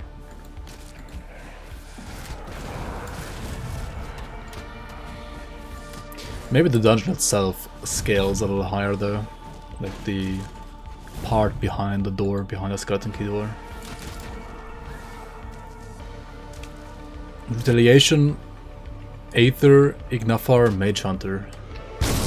Maybe. I can really give you my comment on that.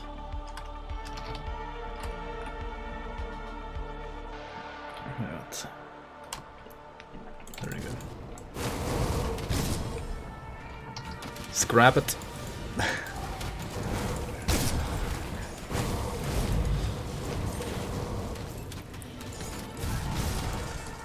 It's not gonna be that bad, Copium.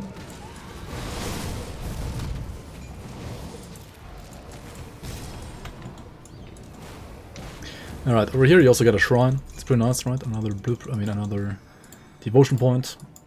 Actually we have 3 more right now in Mogjog and the Wolf. Very nice, very nice.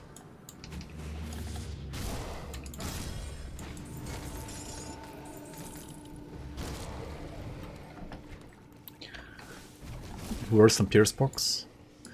I'm pretty sure it's better than Pierce Box. Because Pierce Box is... yeah. Beginner retaliation build 1. Maybe next year.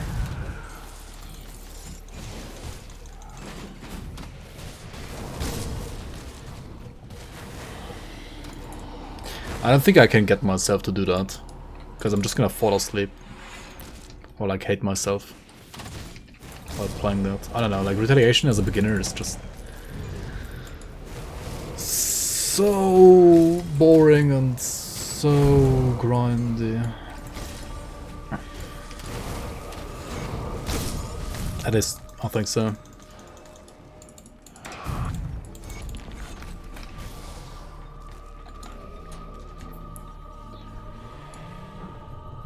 I mean, I know it's not that bad, right? If you play like Ages of Menhir maybe, and like you get the Sentinel, I mean the Perdition set. But that also kind of like requires you to get the set. Also, haven't like other people really done that? Like, pretty sure a rather big-ish non-Grim Dawn YouTuber made like a lightning retaliation water playthrough. Then Ulven, I mean not Ulven, what's it called?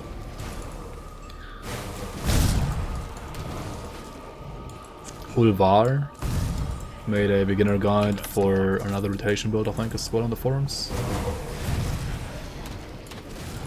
Oh, the guides already exist.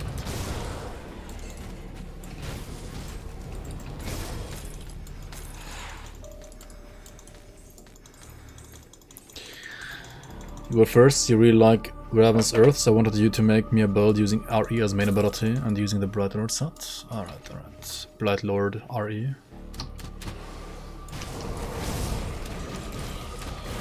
Vitality or Fire?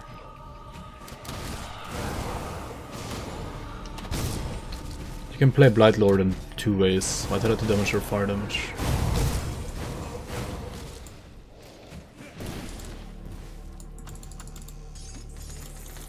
Yeah, if it's Fire, I can just link you my build. If it's Vitality, I can just link you like Arcane Undo's build, I think.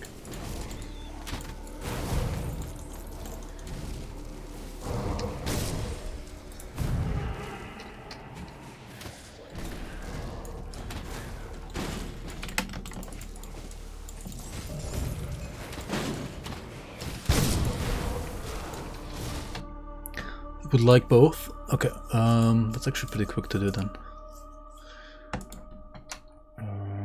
Blight Lord Oppressor.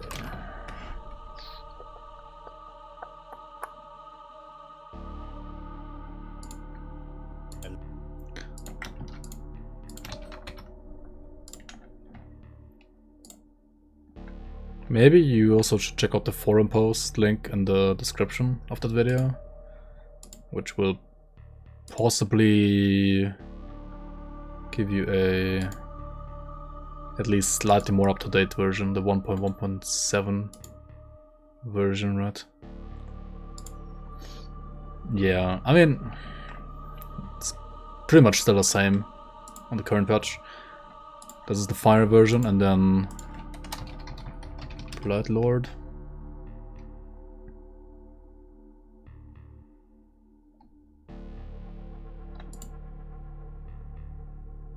I mean, I could also, I guess, like link you this one by Madly.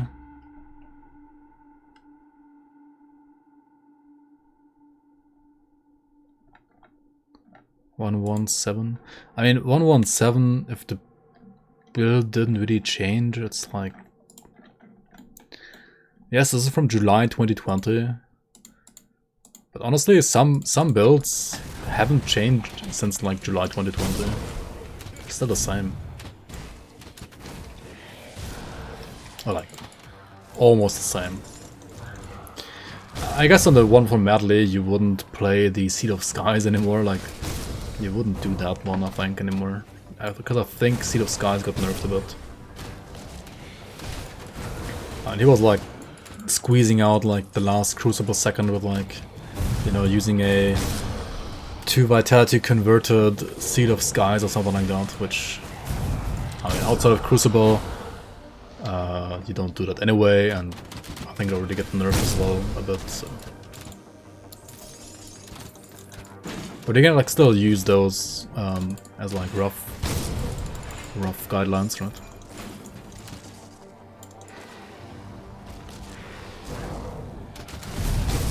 Alright, also yeah, I keep forgetting about like GRIMTOOLS having that option, like that build search function. It's pretty good actually.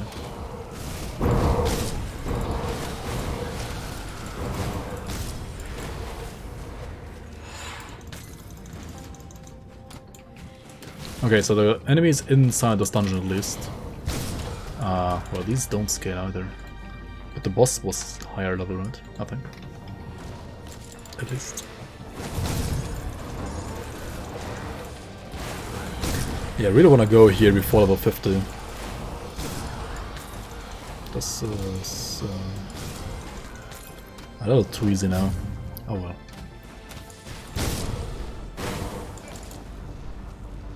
You can also just skip this area, like you don't have to go here.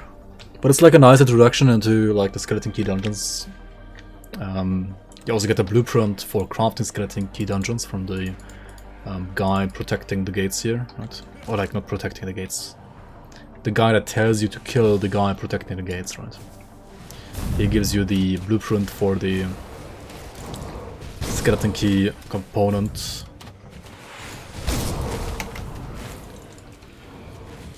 When you beat the guy protecting the gates.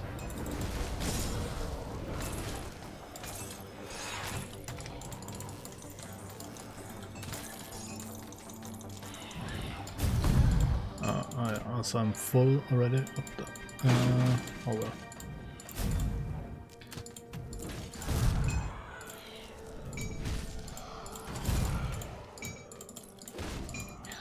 Tetris time.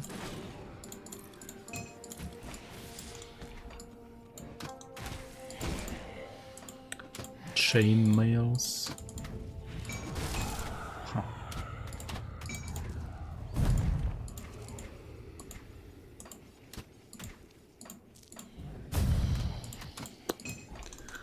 Okay.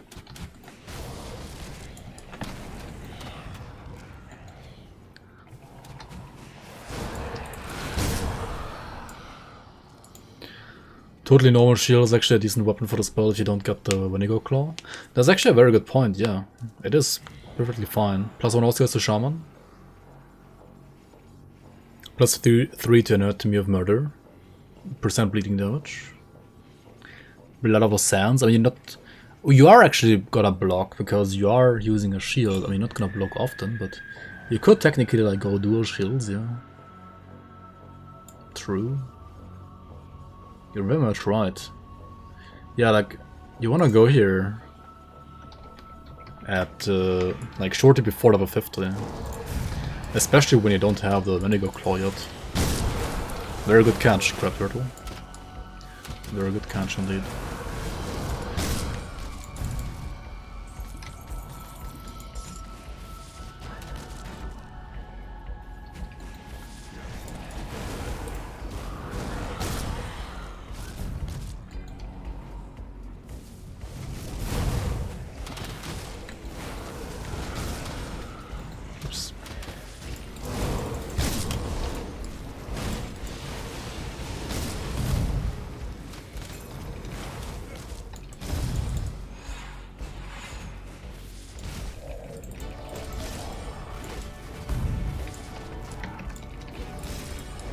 Okay, against Alchemos, I mean, just don't stand inside the blue pools. Make sure you apply your resistance reduction constantly, because he's an undead, so he's gonna be like super bleed resistant probably. And then he's dead, okay.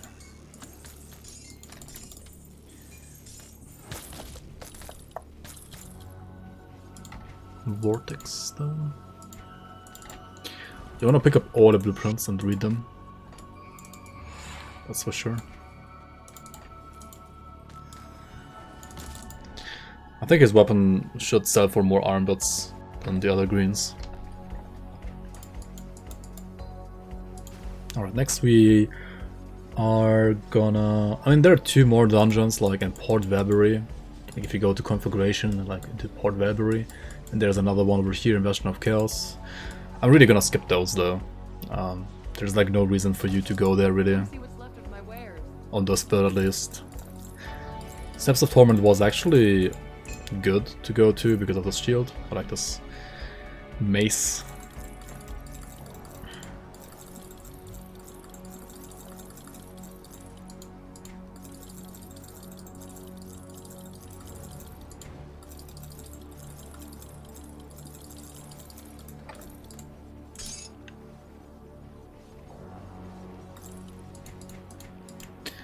But the other 2 dungeons, like, I mean, technically, okay, Port Vabbury gives you nothing, literally nothing. Bastion of Chaos would technically give you a medal from Lagoth Ak, who's like a mini boss inside the dungeon. But also, Lagoth Ak is kinda... how do you say that? Like, he doesn't have a 100% drop chance for his medal. He can drop 2 different ones. So, yeah. You can go there, and if you get the medal, use the medal, and if you don't use the medal, you do not go there again. And like, you don't do that. Like, you don't go there again and try to farm it. Like, you're just not doing that.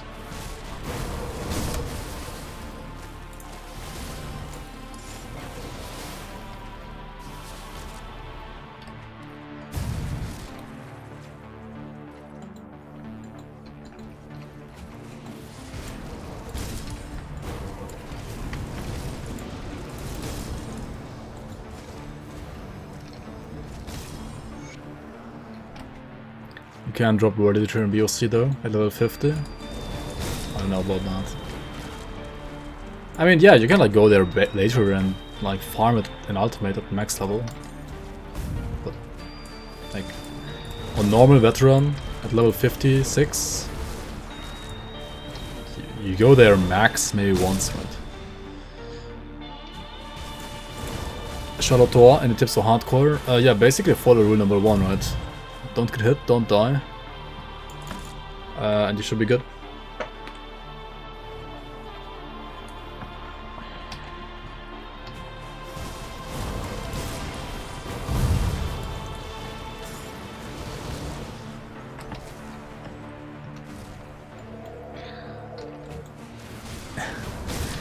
I mean, in the end, like, the game is the same in hardcore as in softcore, right?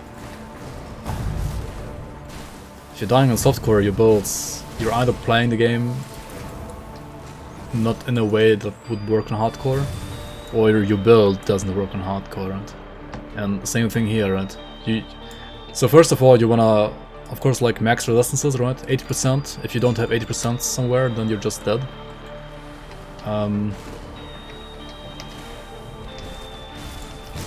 What else? Always have 100% or at least 98% arm absorption. Unless you're like some caster... Like some casters can get away with like 92% or 98% absorption endgame. But other than that, you want, while leveling, pretty much always 92%. Like you just want a scaled hide and pants and shoulders to achieve that. To have like decent armor.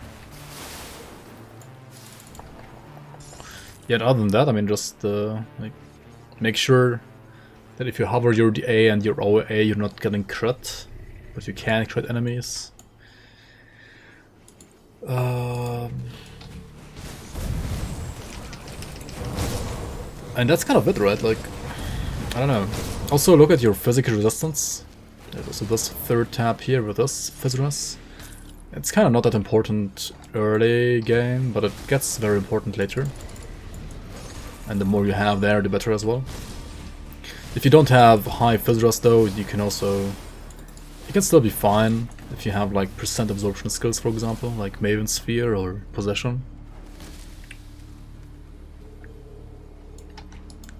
I mean, armor absorption is always good. Like, armor is... The thing is, the less damage enemies deal, right? The better, higher values of armor and the better armor absorption is. So armor is always, like... I feel like armor is the weakest in the endgame. Unless... But there are like some ways to like get ridiculous amount of armor in some classes, right? But if you're not those classes, then armor is kinda bad endgame compared to how good it is like early to mid game.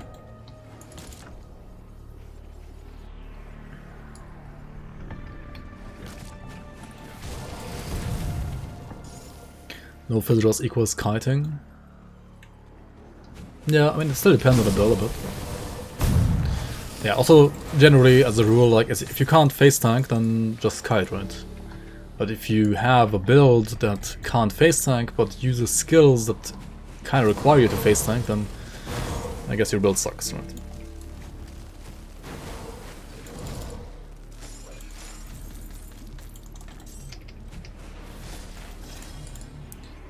You can certainly like do a hybrid of face tanking and kiting though, right?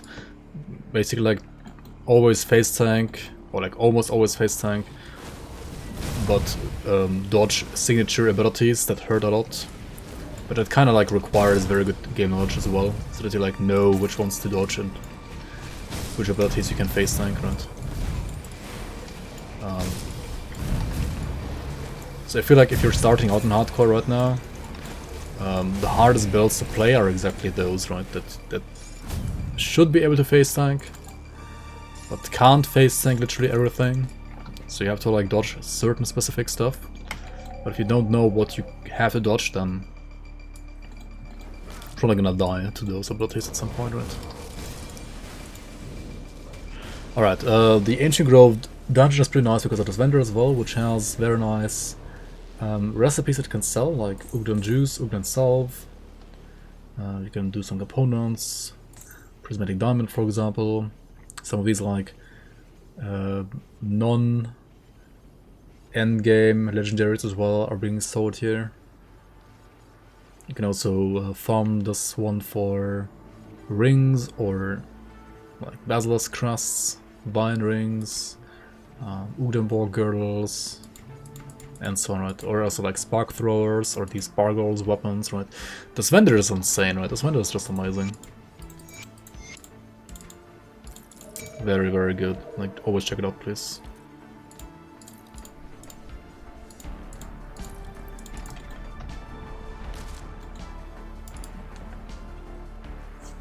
Yeah, Grandonis. I mean...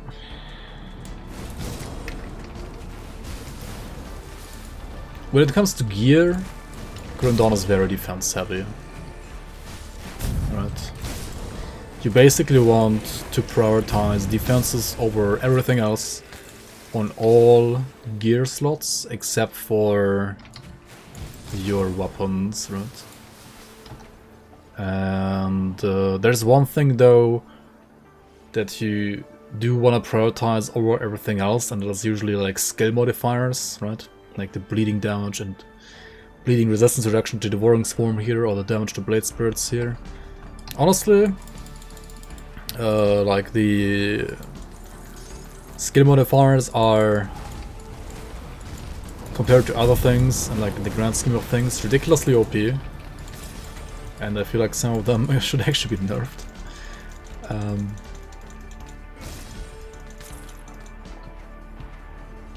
Because they're kind of like balanced for endgame, I think. But they have the same values like for leveling as well. So... yeah. They're pretty strong. So I would say when it comes to like gear, prioritize like skill modifiers to your main damage abilities as like number one. It's like number one priority. And then on everything but weapons, it's just defenses, and then on weapons, it's like damage. I mean, almost as strong as skill modifiers are skill bonuses to your main damage ability at least. Like, you don't really care about skill bonuses to like other abilities in your tree while leveling that much. The only thing you can care about is like skill bonuses to your main damage abilities. Like for example, in my case, I'm using these two, right? Blade Spirits and Circle of Slaughter are my main abilities for damage. So I'm, for example, using a meta that has +3 to Circle of Slaughter, or the shield which has like, well, it has plus skills and modifiers. Like this is just, it has everything, it's completely broken. And the rest is just defense, right? Like leg plates are better, defensive, not a single point of damage here. Golden Bone Greaves, just defenses. Gloves, 0 damage here, right? Shoulders, 0 damage here. My chest has fire damage. My helmet has 0 damage. Right? This has 26 bleeding damage. I mean, this is used because of +3 to Circle of Slaughter again. For skill bonuses, right? This is also used because of skill bonuses again. But outside of the skill bonuses, right? Like, I don't have like any bleed damage anywhere, right? Like, nothing gives me bleeding damage except for like 33% here and 26% here, right? That's like literally 0 bleeding damage on my gear. My relic has 53%, okay. I only gain damage right now because of plus skills to like the mastery that contains my main damage abilities, and also then like specific plus skills on gear that give me plus skills to my main damage abilities, right? And then, well, I try to get damage on the weapon, right? Like for example, of Blood Suffix on Wendigo Claw has additional bleeding damage for this weapon, right? This one doesn't even have any like additional damage. It just has bleed damage. Like the item itself already has bleed damage, but the affixes don't. And then you have devotions, right? And devotions,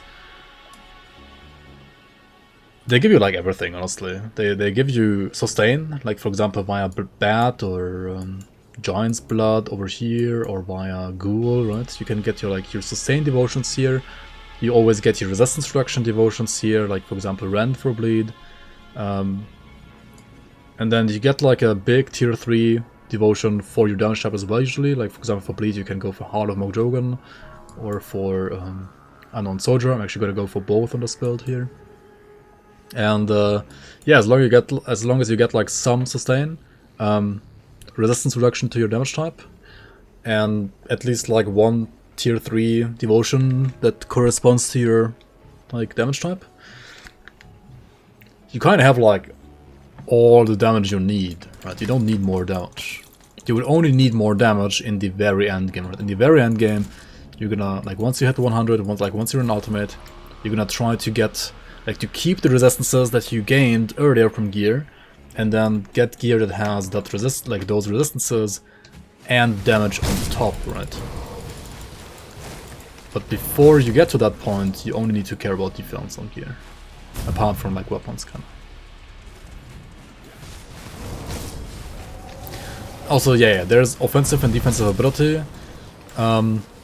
As long as you're like using the correct skills that you should be using on your masteries, and you're like using devotions that like fit your build, you usually won't have any away or DA issues anyway.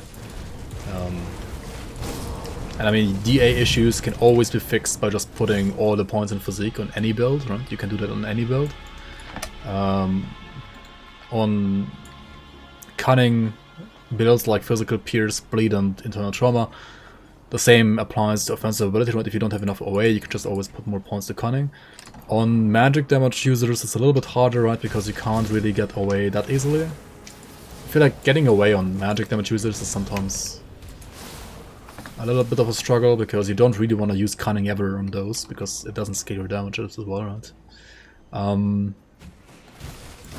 Which means you might have to like sometimes either invest more points into offensive ability giving skills in your masteries earlier, or you will just have to look for offensive ability on gear earlier than you would otherwise, right? Except the illusionist, yeah, he needs all stats, Glass Cannon Grim Dawn means it can face things shorter than a tanky character. I mean, Glass Cannon and Grim Dawn only really exists if you're playing like a Crucible build on softcore in a way, I guess. But even there, like, I mean, the thing is, most Glass Cannons in Grim Dawn, if you want to like build a Glass Cannon, it's gonna have maybe like 1% more damage than a non-Glass Cannon, but just die instantly, so it's like no point building a Glass Cannon really in this game.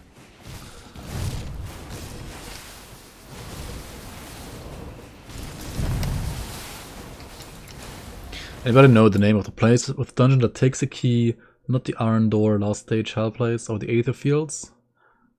There are 5. Yeah, there are 5 places in total. There is the Ancient Grove, in which I am right now. There is the Steps of Torment, in which I was earlier. There's the Port Velbury with the Aether Fields. There's the Bastion of Chaos, like Chaos Chthonian creatures, right? And then there is one more called the Tomb of the Heretic, which we're gonna visit like after this one anyway, on stream. So that's all 5 places.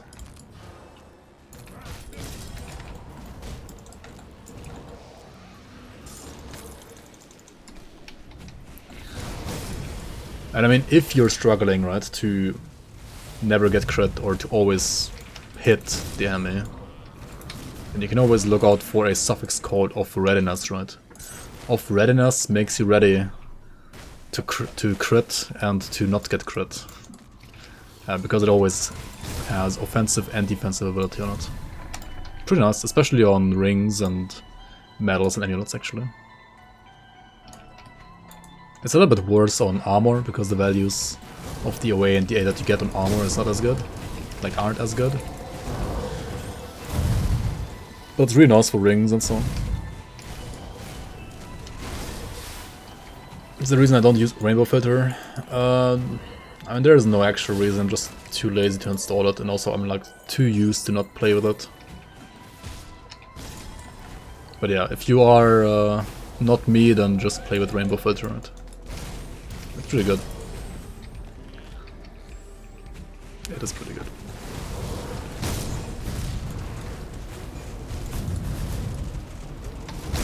I initially didn't like it because, I mean, when I found out about it, I already played the game so much that I kind of felt like I already know like all the effects that I really care about anyway. And also I felt like it just adds like visual clutter in a way, which is not really true. I don't know. I mean, I would just say like just use it. It's good.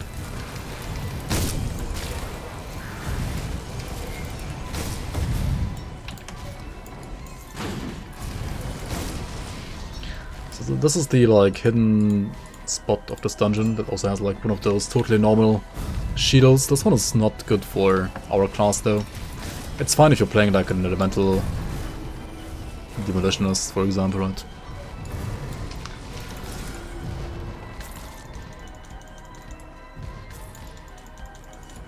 Question is, are we not you? Maybe I've been here for years talking to myself. Maybe.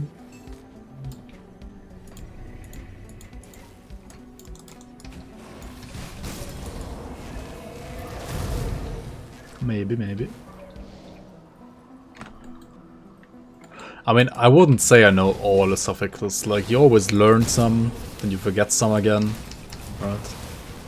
There's some that I should know, but I don't know their values exactly that well. But I mean, for example, when I see Thunderstruck prefix, I always pick it up, right? Like, Thunderstruck is... It's amazing for lightning bolts, of course, because it also has lightning damage. But it has also like stun res and offensive ability.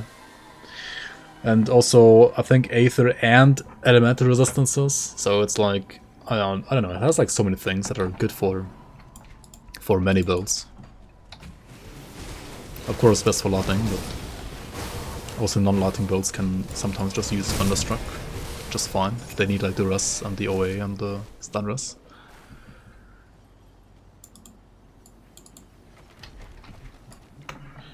Alright, time for the boss here, right? The Burning Tree, Gargabol, Gabagool.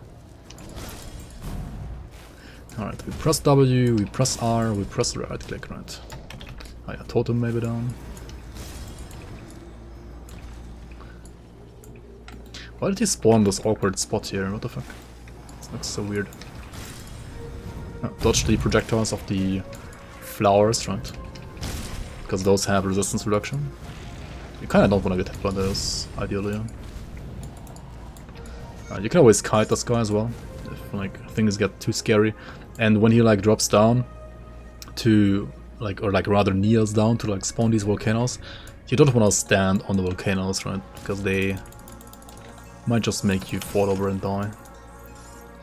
Probably not on normal, but like in high difficulties, they're gonna be pretty scary.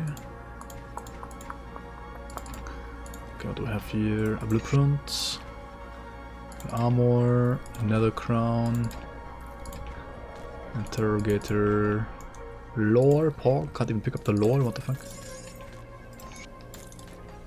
All right. Yeah, off the cloud suffix is pretty good as well. Like has total speed, right? It's pretty insane. All right, let's go back to the coven here. Because there's another quest that we can also do here still, that we just got.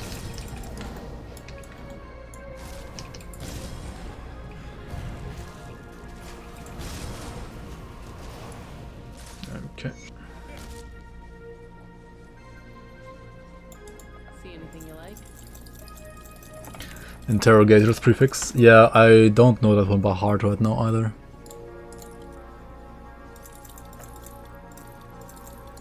This is pretty decent as well, right? But it doesn't have +1 Nightblade, so... into the garbage can.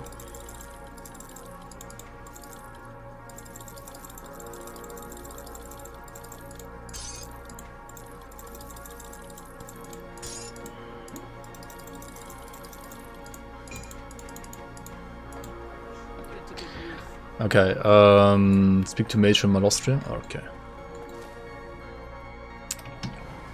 Do that real quick.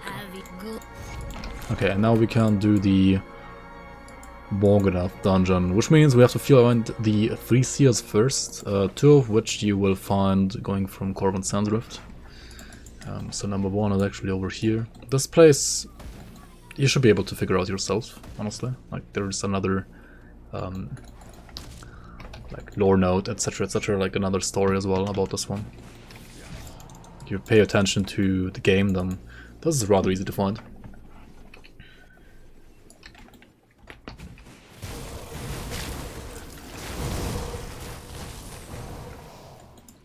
Is it possible to get enough Devil's Crossing reputation and normal to get to Elena?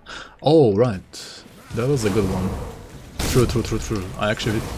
I think I was actually mentioning that last time, like last episode, but I forgot this time. So if we can do that quest, we should just do that quest, right? Because that's gonna give us a +1 all skills amulet, which means we can hit 24 points in Blade Spirits.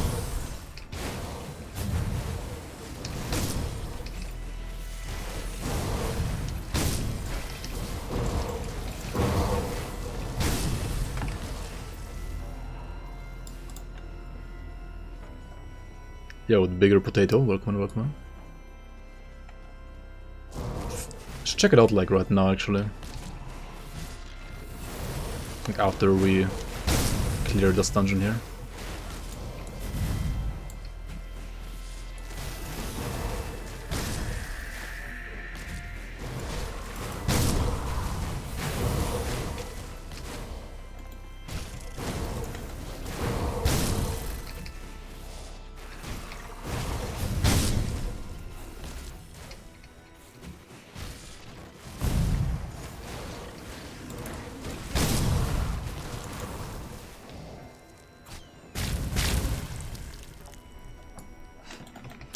Put some gabagool on your finger, yeah.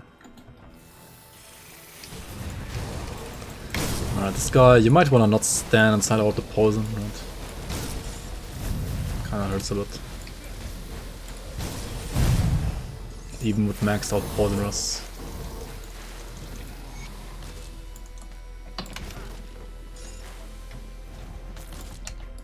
Okay, let's actually go to Devil's Crossing then real quick to check if we have enough reputation for the Elena's quest line, right? We are respected. That could be already enough, right? Ah, yes, Edward. Oh, good. Of That's the dynamite quest. Okay. Hello there, friend. Oh, that. No. I got scammed. Okay, you need to be honored, right? Yeah, you need to be honored to do the Elena quest. Yeah.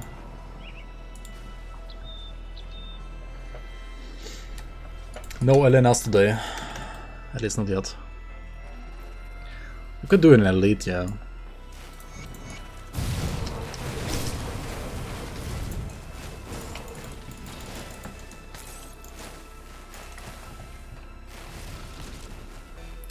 Why Elena quest? Just for her amulet. And why her amulet? Well, my current one is not really better anyway. And Elena's amulet gives us +1 all skills to Nightblade, which would put Blade Spirits to 24 points, right? Now the second Seal of Morganath, it's gonna... The hint is on the seal, right? If you wanna find this place yourself, the hint is on the seal. But yeah, it's over here.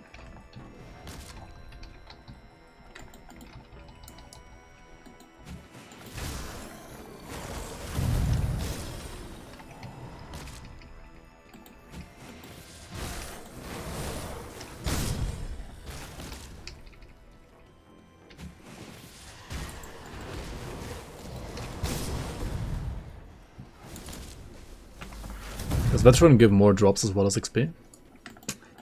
Not really, no. We're just playing Veteran because... I don't know, I mean the build is strong and... we just... I mean, I don't know, I just asked chat at the start should I play Veteran or not, and then like chat was like, yeah, just play Veteran.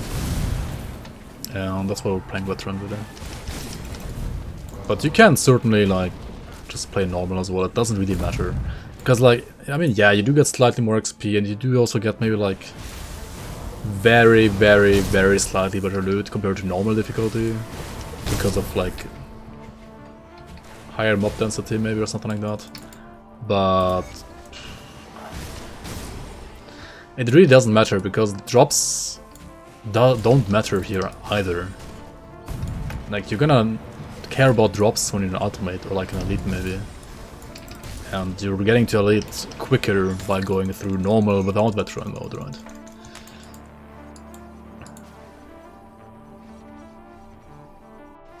Yeah, basically like the TLDR is the gains you get from playing veteran do not make up for the time that you lose from playing veteran. Like playing veteran is, I mean, I think it's okay if you want to have just like a better challenge from the start, right? Like if you want to learn the game and like feel more punished by making mistakes in this game earlier than higher difficulties like Elite and Ultimate, then Veteran is good for you to like learn the game. But like loot wise, it's not really worth it. Or like XP wise, it's also like not really worth it. If anything, it's just good to learn the game, I would say. Like to prepare yourself for Elite and Veteran, I mean Elite and Ultimate more. Because like the power curve of enemies is not gonna be as harsh when you play Veteran before. Oops. Yeah, now we go to this secret place that we opened earlier, right? And the Howling Chasm for the 3rd Seal of Morganath. Yeah, like if you go from normal to elite and you're like a new player and you didn't properly overcap your resistances for elite, then elite can be a pretty like big shock sometimes. I would not say elite is actually a shock when you like know what you're doing, not at all, like it's really easy. But if you're like a new player, then it can be a little bit of a shock.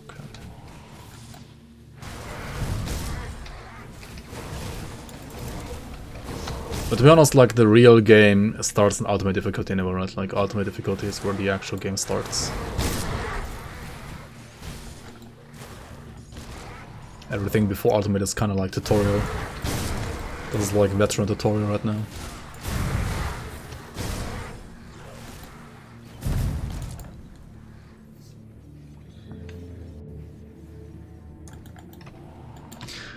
Though on Veteran, if you get unlucky with drops and have shit resistances, there's not much you can do when mobs kill you like paper. I don't know, the game offers you so many ways to like if you know what you're doing, I feel like you always have good resistances. Because there are so many ways to get resistances in this game. Like, gear showers you with resistances. And if the gear doesn't provide you resistances, classes might have the resistances you are missing. And if that also fails, you can always, like, you know, go for resistances on devotions. There's some devotions that aren't really used that much, like for example Crane, right? Like nobody really uses Crane for endgame builds. But it has 12 Poison Rust, 12 Wit Rust, 16 Bleed, and 16 Elemental Rust, right? Like if you're missing any of these resistances, you can pick Crane, and it's just fine, right? I think same for Vulture for Chaos and Wit Rust as well, yeah. Like there's some that just give you like a ton of resistances. Like if you struggle with resistances, you can just like use those instead.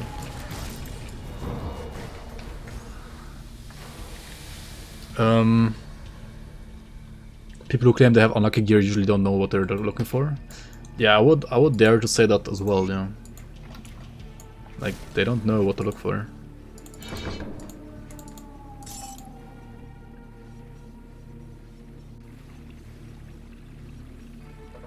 Yeah, I mean, the thing is, getting percent damage on gear is actually not that horrible in Act 1 and 2, like in Act 1 I would say. But like post Act 1 it's not good. And it only starts becoming good again at level 100 in Ultimate, right? And only there it's like good if your resistances are already fixed, right? Berserker, the most useless devotion in the game. Berserker's actually fine if you're like playing an axe. Like it's fine for bleeding builds. Or some physical builds as well actually. It's not the most useless I would say.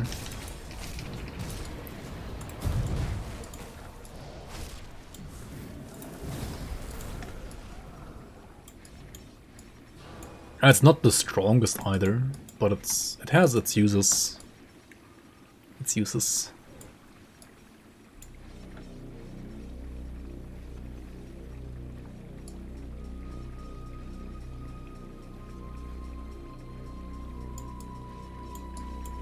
I feel like Hyrian is worse. Hyrian is just, I don't know, man. It doesn't look bad, but it never fits anything. Because there are always better options than Hyrian, I think. Like, I don't know. I feel like Hyrian lacks identity still. Like, there is no build that really wants to use Hyrian. There are like 50 builds that kinda wanna use Hyrian until they realize that there are just other options that are better instead. Nothing bleeds on access? What? Wait, what do you mean nothing bleeds? I mean... What about like guillotine builds, for example? That's literally an axe, right? Like all the waters. I mean, okay, the savagery thing is a mace, right? It's not an axe. That should have been an axe. Blind Sage Copium. Yeah, dude, Blind Sage. Blind Sage Lord.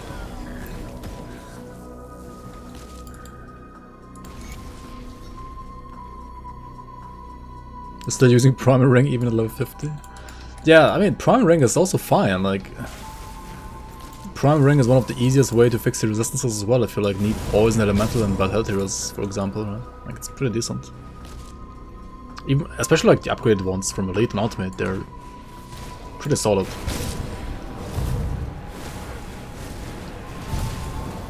I mean, I remember like Pew Square running around at level 100 with an endgame build with a Primal Ring as well, because he just needed those resistances and the Primal Ring offered them, so.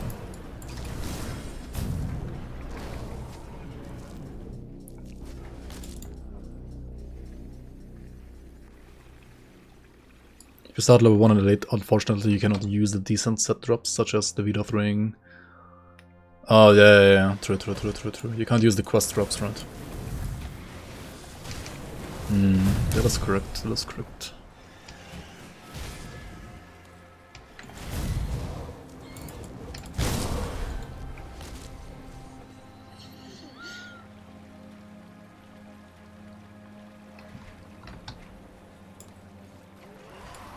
But yeah, I'm also not using an axe right now either, right? I'm using a sword and a shield.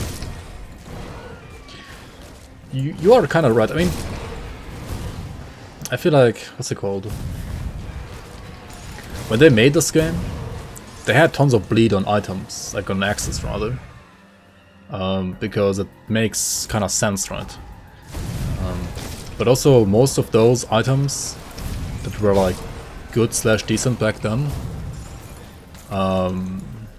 well, most of those are blue items, and blue items are, as you all know, apart from certain slots, like just garbage.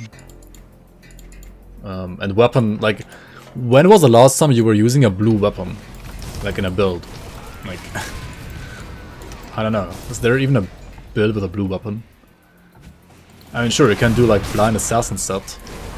If you use the entire set, sure. But other than blind assassin...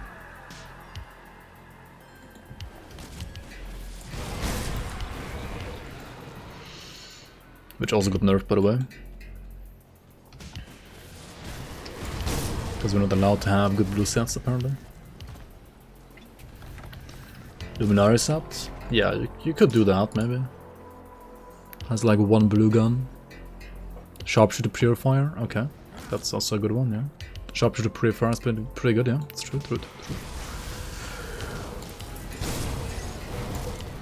Okay, so for endgame there are maybe like 1 or 2 or 3, right? Compared to the hundreds of greens and purples you use for endgame.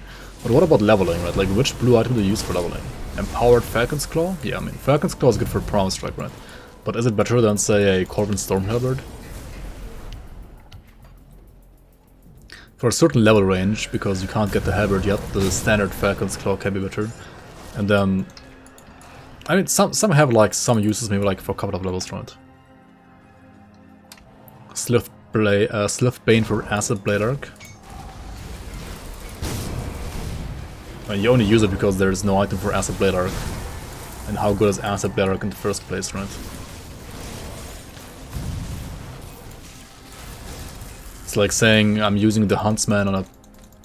I don't know, like on a Valdoon build because I don't have the Valdoon gun, right? Or like because, like, if the... I mean, Huntsman, for example, is like Gut Ripper, right?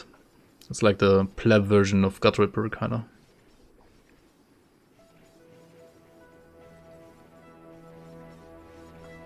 Yeah, generally, like, blues are supposed to be fillers, right? Like, this is, for example, a budget Gut Ripper.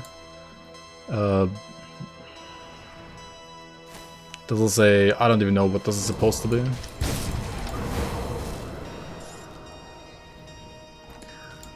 Rune of Agrad, Biting Cold, Lethal Assault.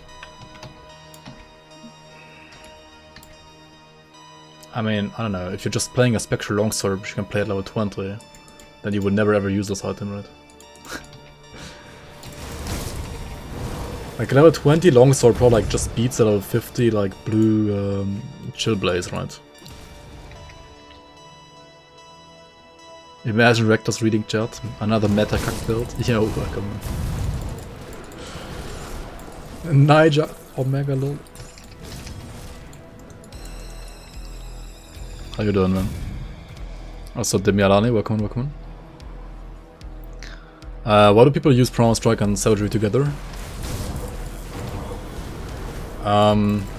Savagery gives you still like a attack speed buff and physical resistance buff, right? So that's why you can use them together. You don't have to use them together though, like usually Prowl Strike is also like good enough without Savagery.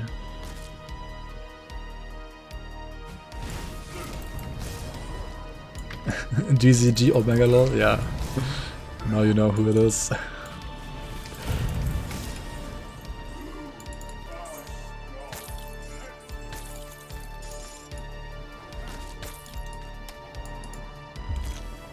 Alright, let's go into this one.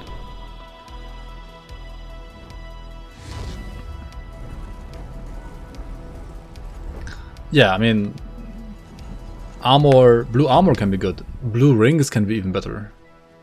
And yeah, 3-piece Eastern set is an amazing blue set. Really, really, really nice.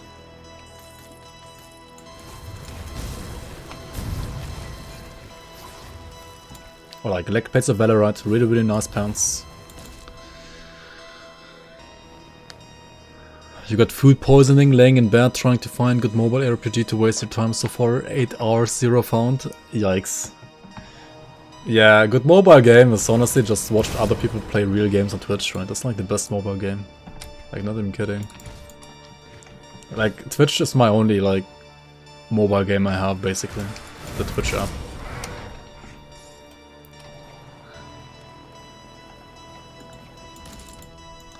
And then you like feel sad about not being able to like play those actual games in your phone. Yep. I don't know. Paid jump, yeah.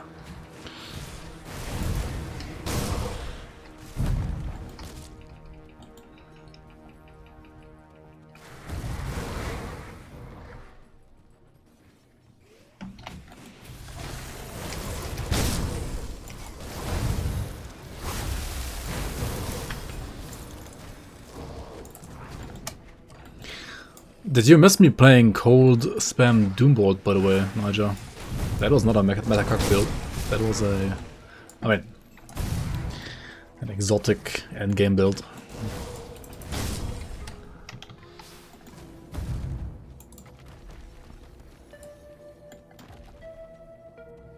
Under's Trail, awesome RPG for MOBA. Alright.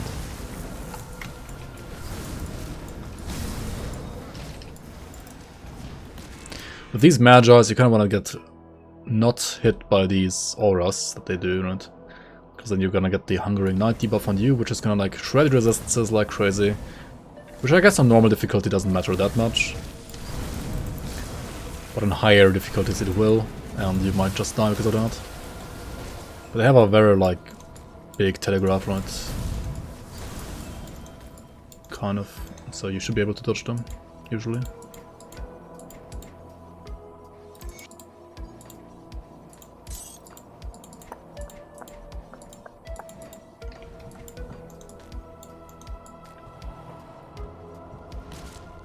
Good luck overcapping Fizzlers.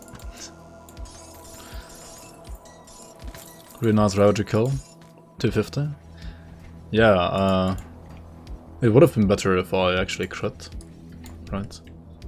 And if I also used like Circle of Slaughter to make him fumble. Would have been also safer as well.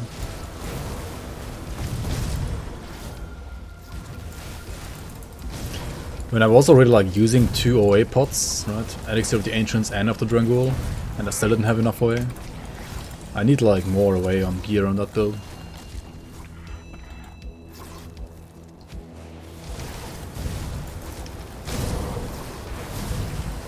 But yeah, you can probably get like a 2-minute kill on that build as well.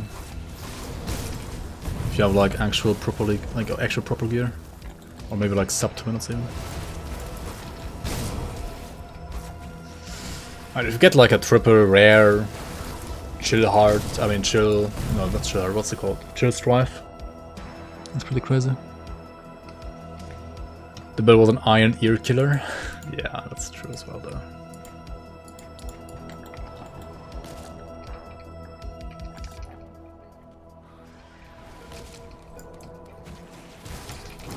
Just GD stash gear, lol. Just lol. Just forehead.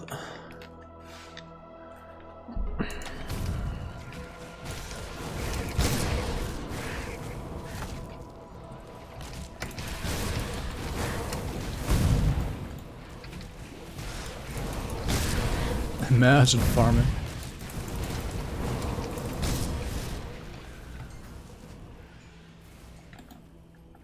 Hungering darkness. Alright. And this chest event you might have to kite a bit, because there are like gonna be like 2 of these science that spawn here as well.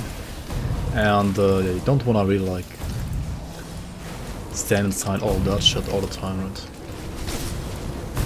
I mean, we're a bleed build, right? So we can kite as much as we want. It's just about, do we even need to kite? Probably not, actually. Dude, the damage is just insane. What is this? I mean, yes, it needs to ramp up, but like once it ramps up.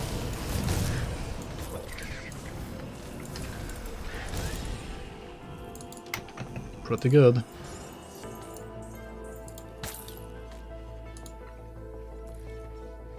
And tons of trash.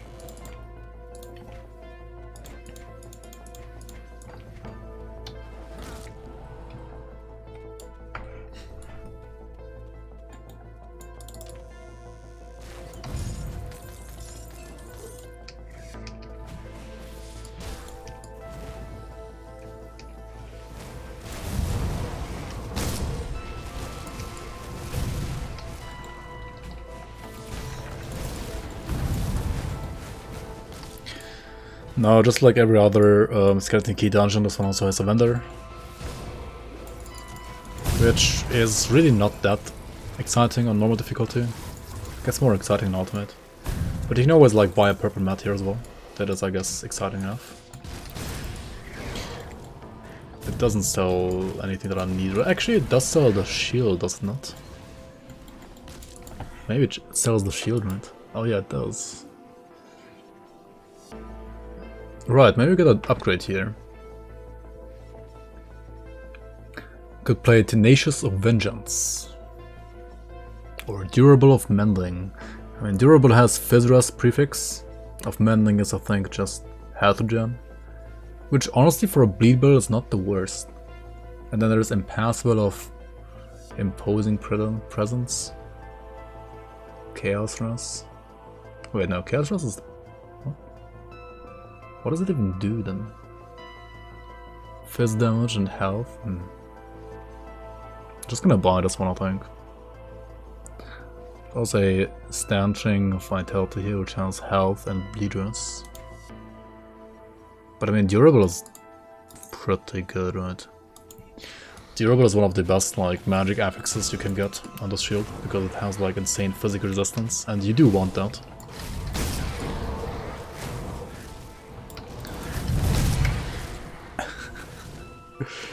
I mean, just don't kill her pets, right? Or like, make sure that when you kill her pets that you have your movement ability ready, right? And when you kill herself, that you also have to consider that all her pets die then as well. Anyway, we have reached Morgonath, right? Morgonath is the end boss of this dungeon. Make sure to not get hit by these projectiles when you enter this area, because they have a hefty damage reduction debuff. Just like all of his projectiles. Shit, we got hit. Very nice. And yeah, you can't really heal that well on a bleed build, so maybe try to like keep your distance. Wait, did he not summon a shade? Does he not summon shades on normal? Oh, this is bugged. I mean, he's not that hard in normal anyway, but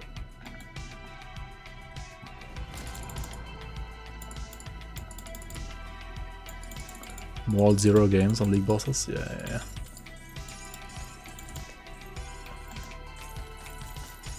Alright, we get the quest item here.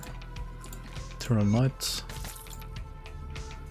So we got here blueprint. Yes. Blah blah blah blah blah.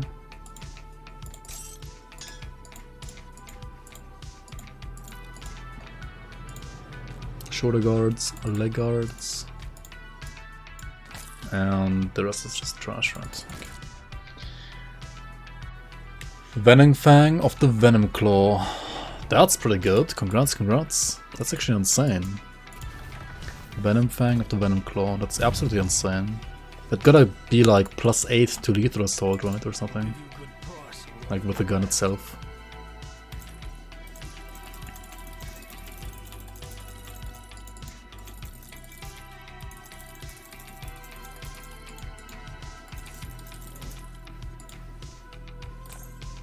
Maybe don't sell what I just bought, right? Maybe don't sell that.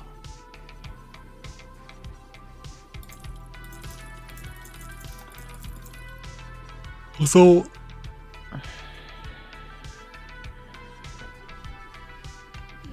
okay, I need to upgrade my shoulders, right? My shoulders are level 38, my gloves are level 30. I should start looking at stuff again, right? Like, what am I doing? Chaos Rust, Elemental Rust, Heart of the Wild, Aether Rust, Pierce Rust. I kind of want to Cold Rust though, right? I don't need more Pierce Rust. I have 129% Pierce overcap. What the fuck?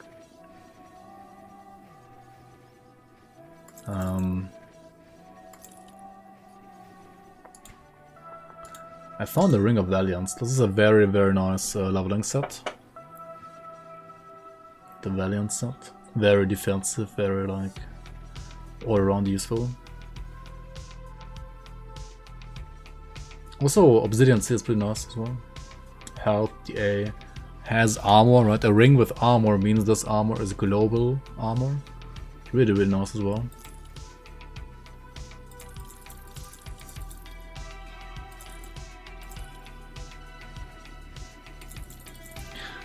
The Star Wars mask we found at the Maw of Enoth, right, is more interesting on higher difficulties, right? Because then it also gives you like plus on all skills. However, my current helm is kinda not that amazing either, right? So you could just use this anyway. Then Chaos Rust is kinda bad. But this ring would give me Chaos Rust.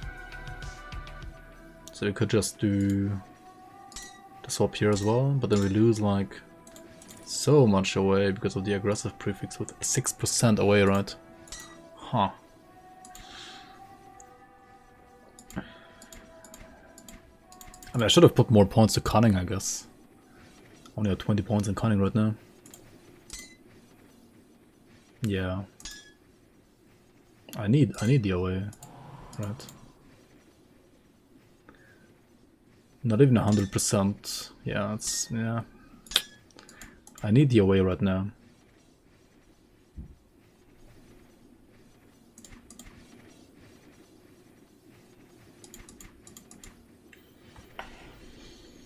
But yeah, we're gonna use this shield here.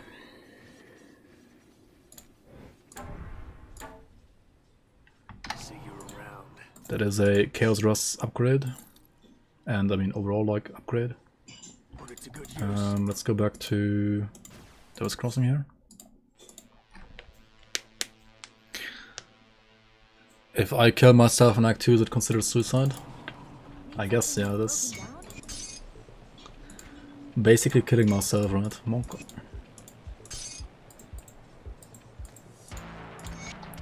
I can't believe I still am running around with this like complete garbage Roguelike amulet. What am I doing, guys? Where can I get a decent upgrade? This is so bad, it can't be true, man. How am I still running around with that? Bring me back something interesting.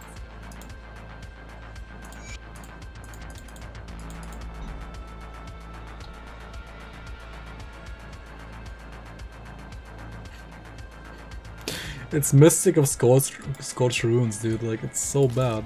Come see what's left of my How did I not pay attention to buying a better amulet? Blood Bros amulet, maybe. Yeah, we can do that real quick, maybe.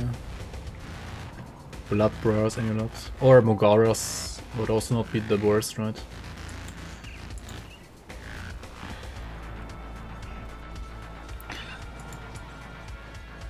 The visual one. I could also do the visual one.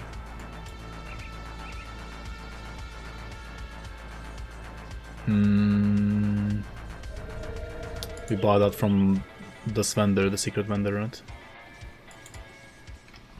It's like the easiest way to get it. So in Blood Grove, right, there is a secret vendor over here. Where we can buy some monster frequencies.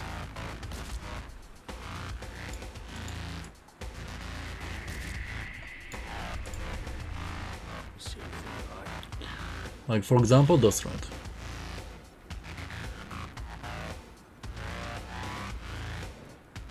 Why is it Wanderers of Celerity? It's like casting speed suffix and pet damage prefix or pet health prefix. Like the worst, dude. What the fuck?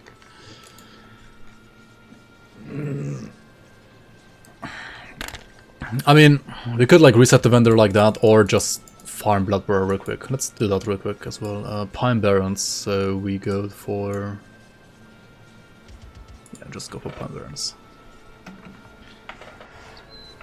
Just farm Elena. I can't access her cellar because I need to be honored with Devil's Crossing to even go there. Like to get the quest, I need to open up the way to her. And I'm not gonna farm Reputation on normal, am I? Like... Yeah. Needs like another 4,152 reputation there. Like imagine doing bounties.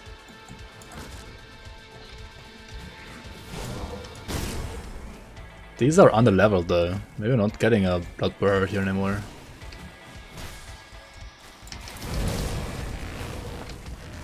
Huh. I can check with Mogara if we got a drop or not.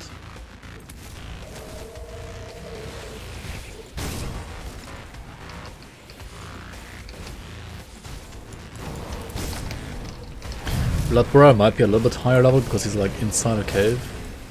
Okay, we do get drops, but not for amulet.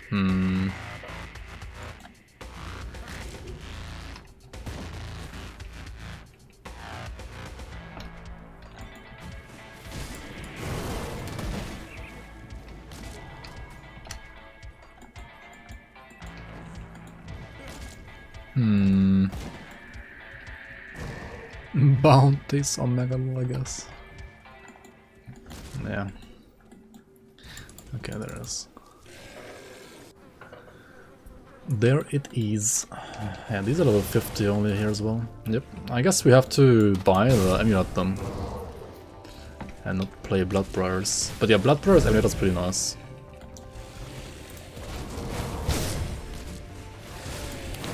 For sure. I didn't get one when I went here the first time, right? And I didn't refarm this, I guess, early enough. And now I'm kinda like, fucked.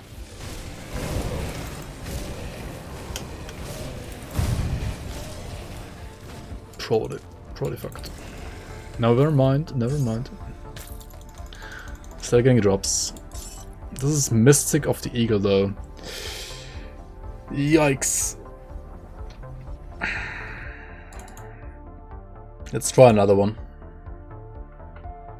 Yeah, Eagle is not the worst, but it's like... It's Eagle on an amulet. Like, Eagle on armor would be fine, but like an amulet that's already kind of worse. And then it's Mystic prefix, it's like such garbage, dude. Yeah, Eagle is Physique, Cunning, Spirit. It's like 19 Cunning, 18 Physique, 18 Spirit for me right now. But I literally don't need... Like, I'm not a Demolitionist, right? I don't need all stats. I don't need Spirit at all, right? I have already like 360 Spirit at level 58 with 0 points in Spirit spent on a Trickster. Like, I'm not gonna need it ever. Right? I don't need more than 400 Spirit to equip like level 100 rings. It is not needed.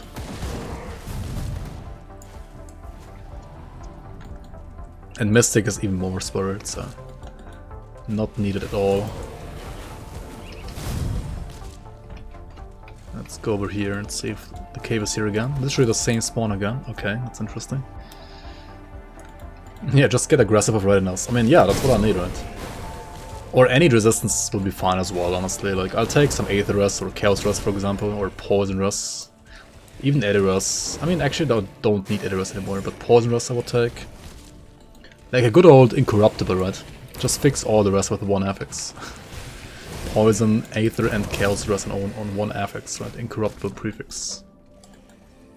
It's absolutely insane.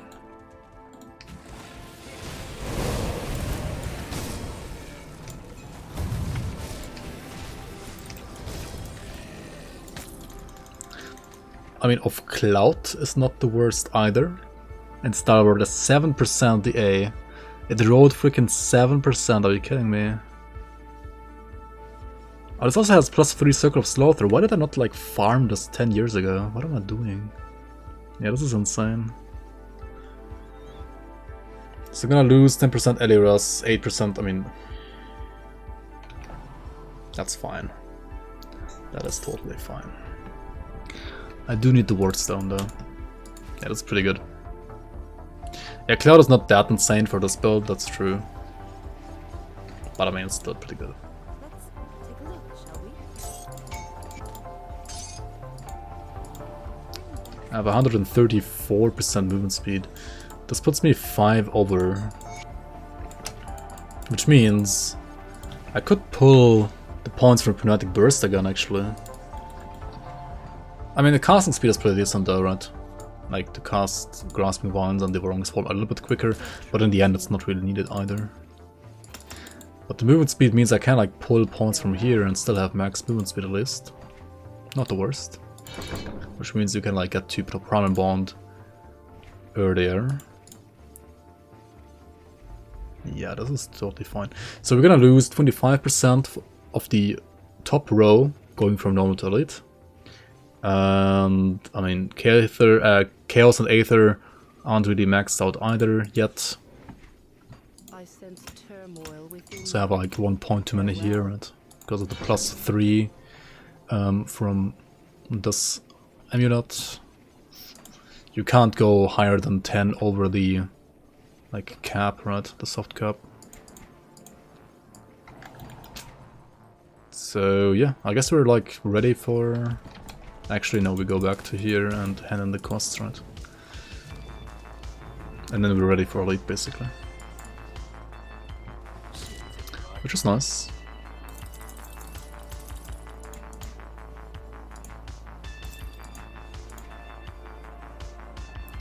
Shade leather.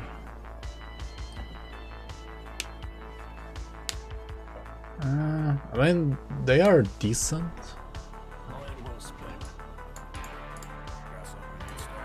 I'm not gonna bother, I think, changing them right now.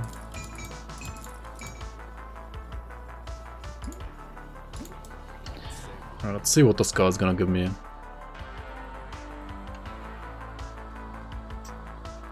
75. It's Elite Phantom.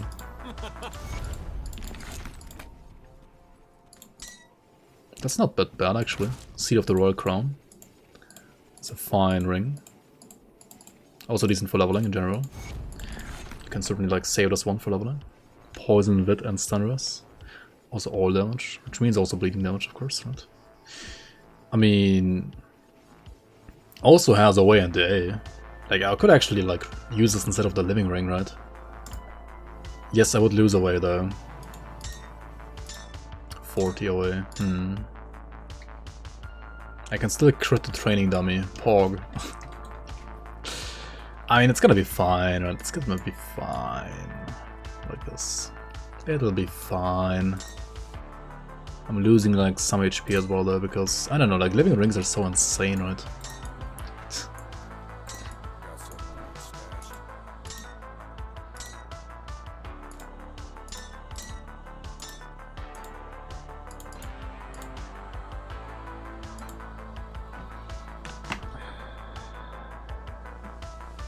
I mean, I should use this to like fix my poison rust though, right? Because yeah, we need 25% more.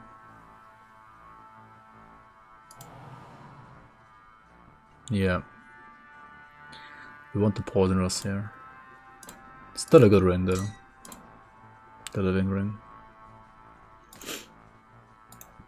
Actually, I need cold rust, right? Yeah. Could just use this here as well. Fine. Perfect. The bill is ready for elite. I will literally still have the same resistances on elite, right? All of these are overcapped by at least 25%, so I will still be at 80%. Yeah, perfect. Okay.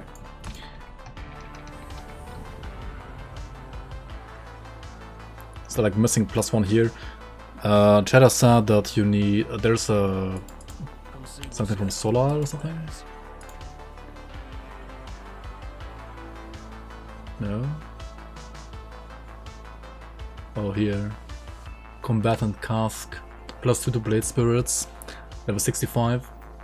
Yeah, like after Act 1 in Elite, for example, we could go here and buy this to get Blade Spirits to 25, or like at least 24 points, which means,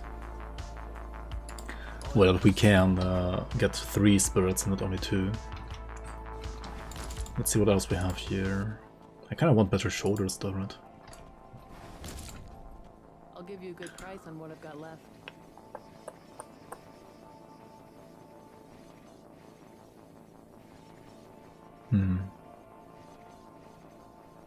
Oh well. See you around. Alright, that's gonna be it for this episode, I guess. Thanks for watching, everybody, on YouTube as well. I'll see you around on the next one when we go through the Elite difficulty. Wait, where did my HP go? Oh right, I used that string, yeah, fine.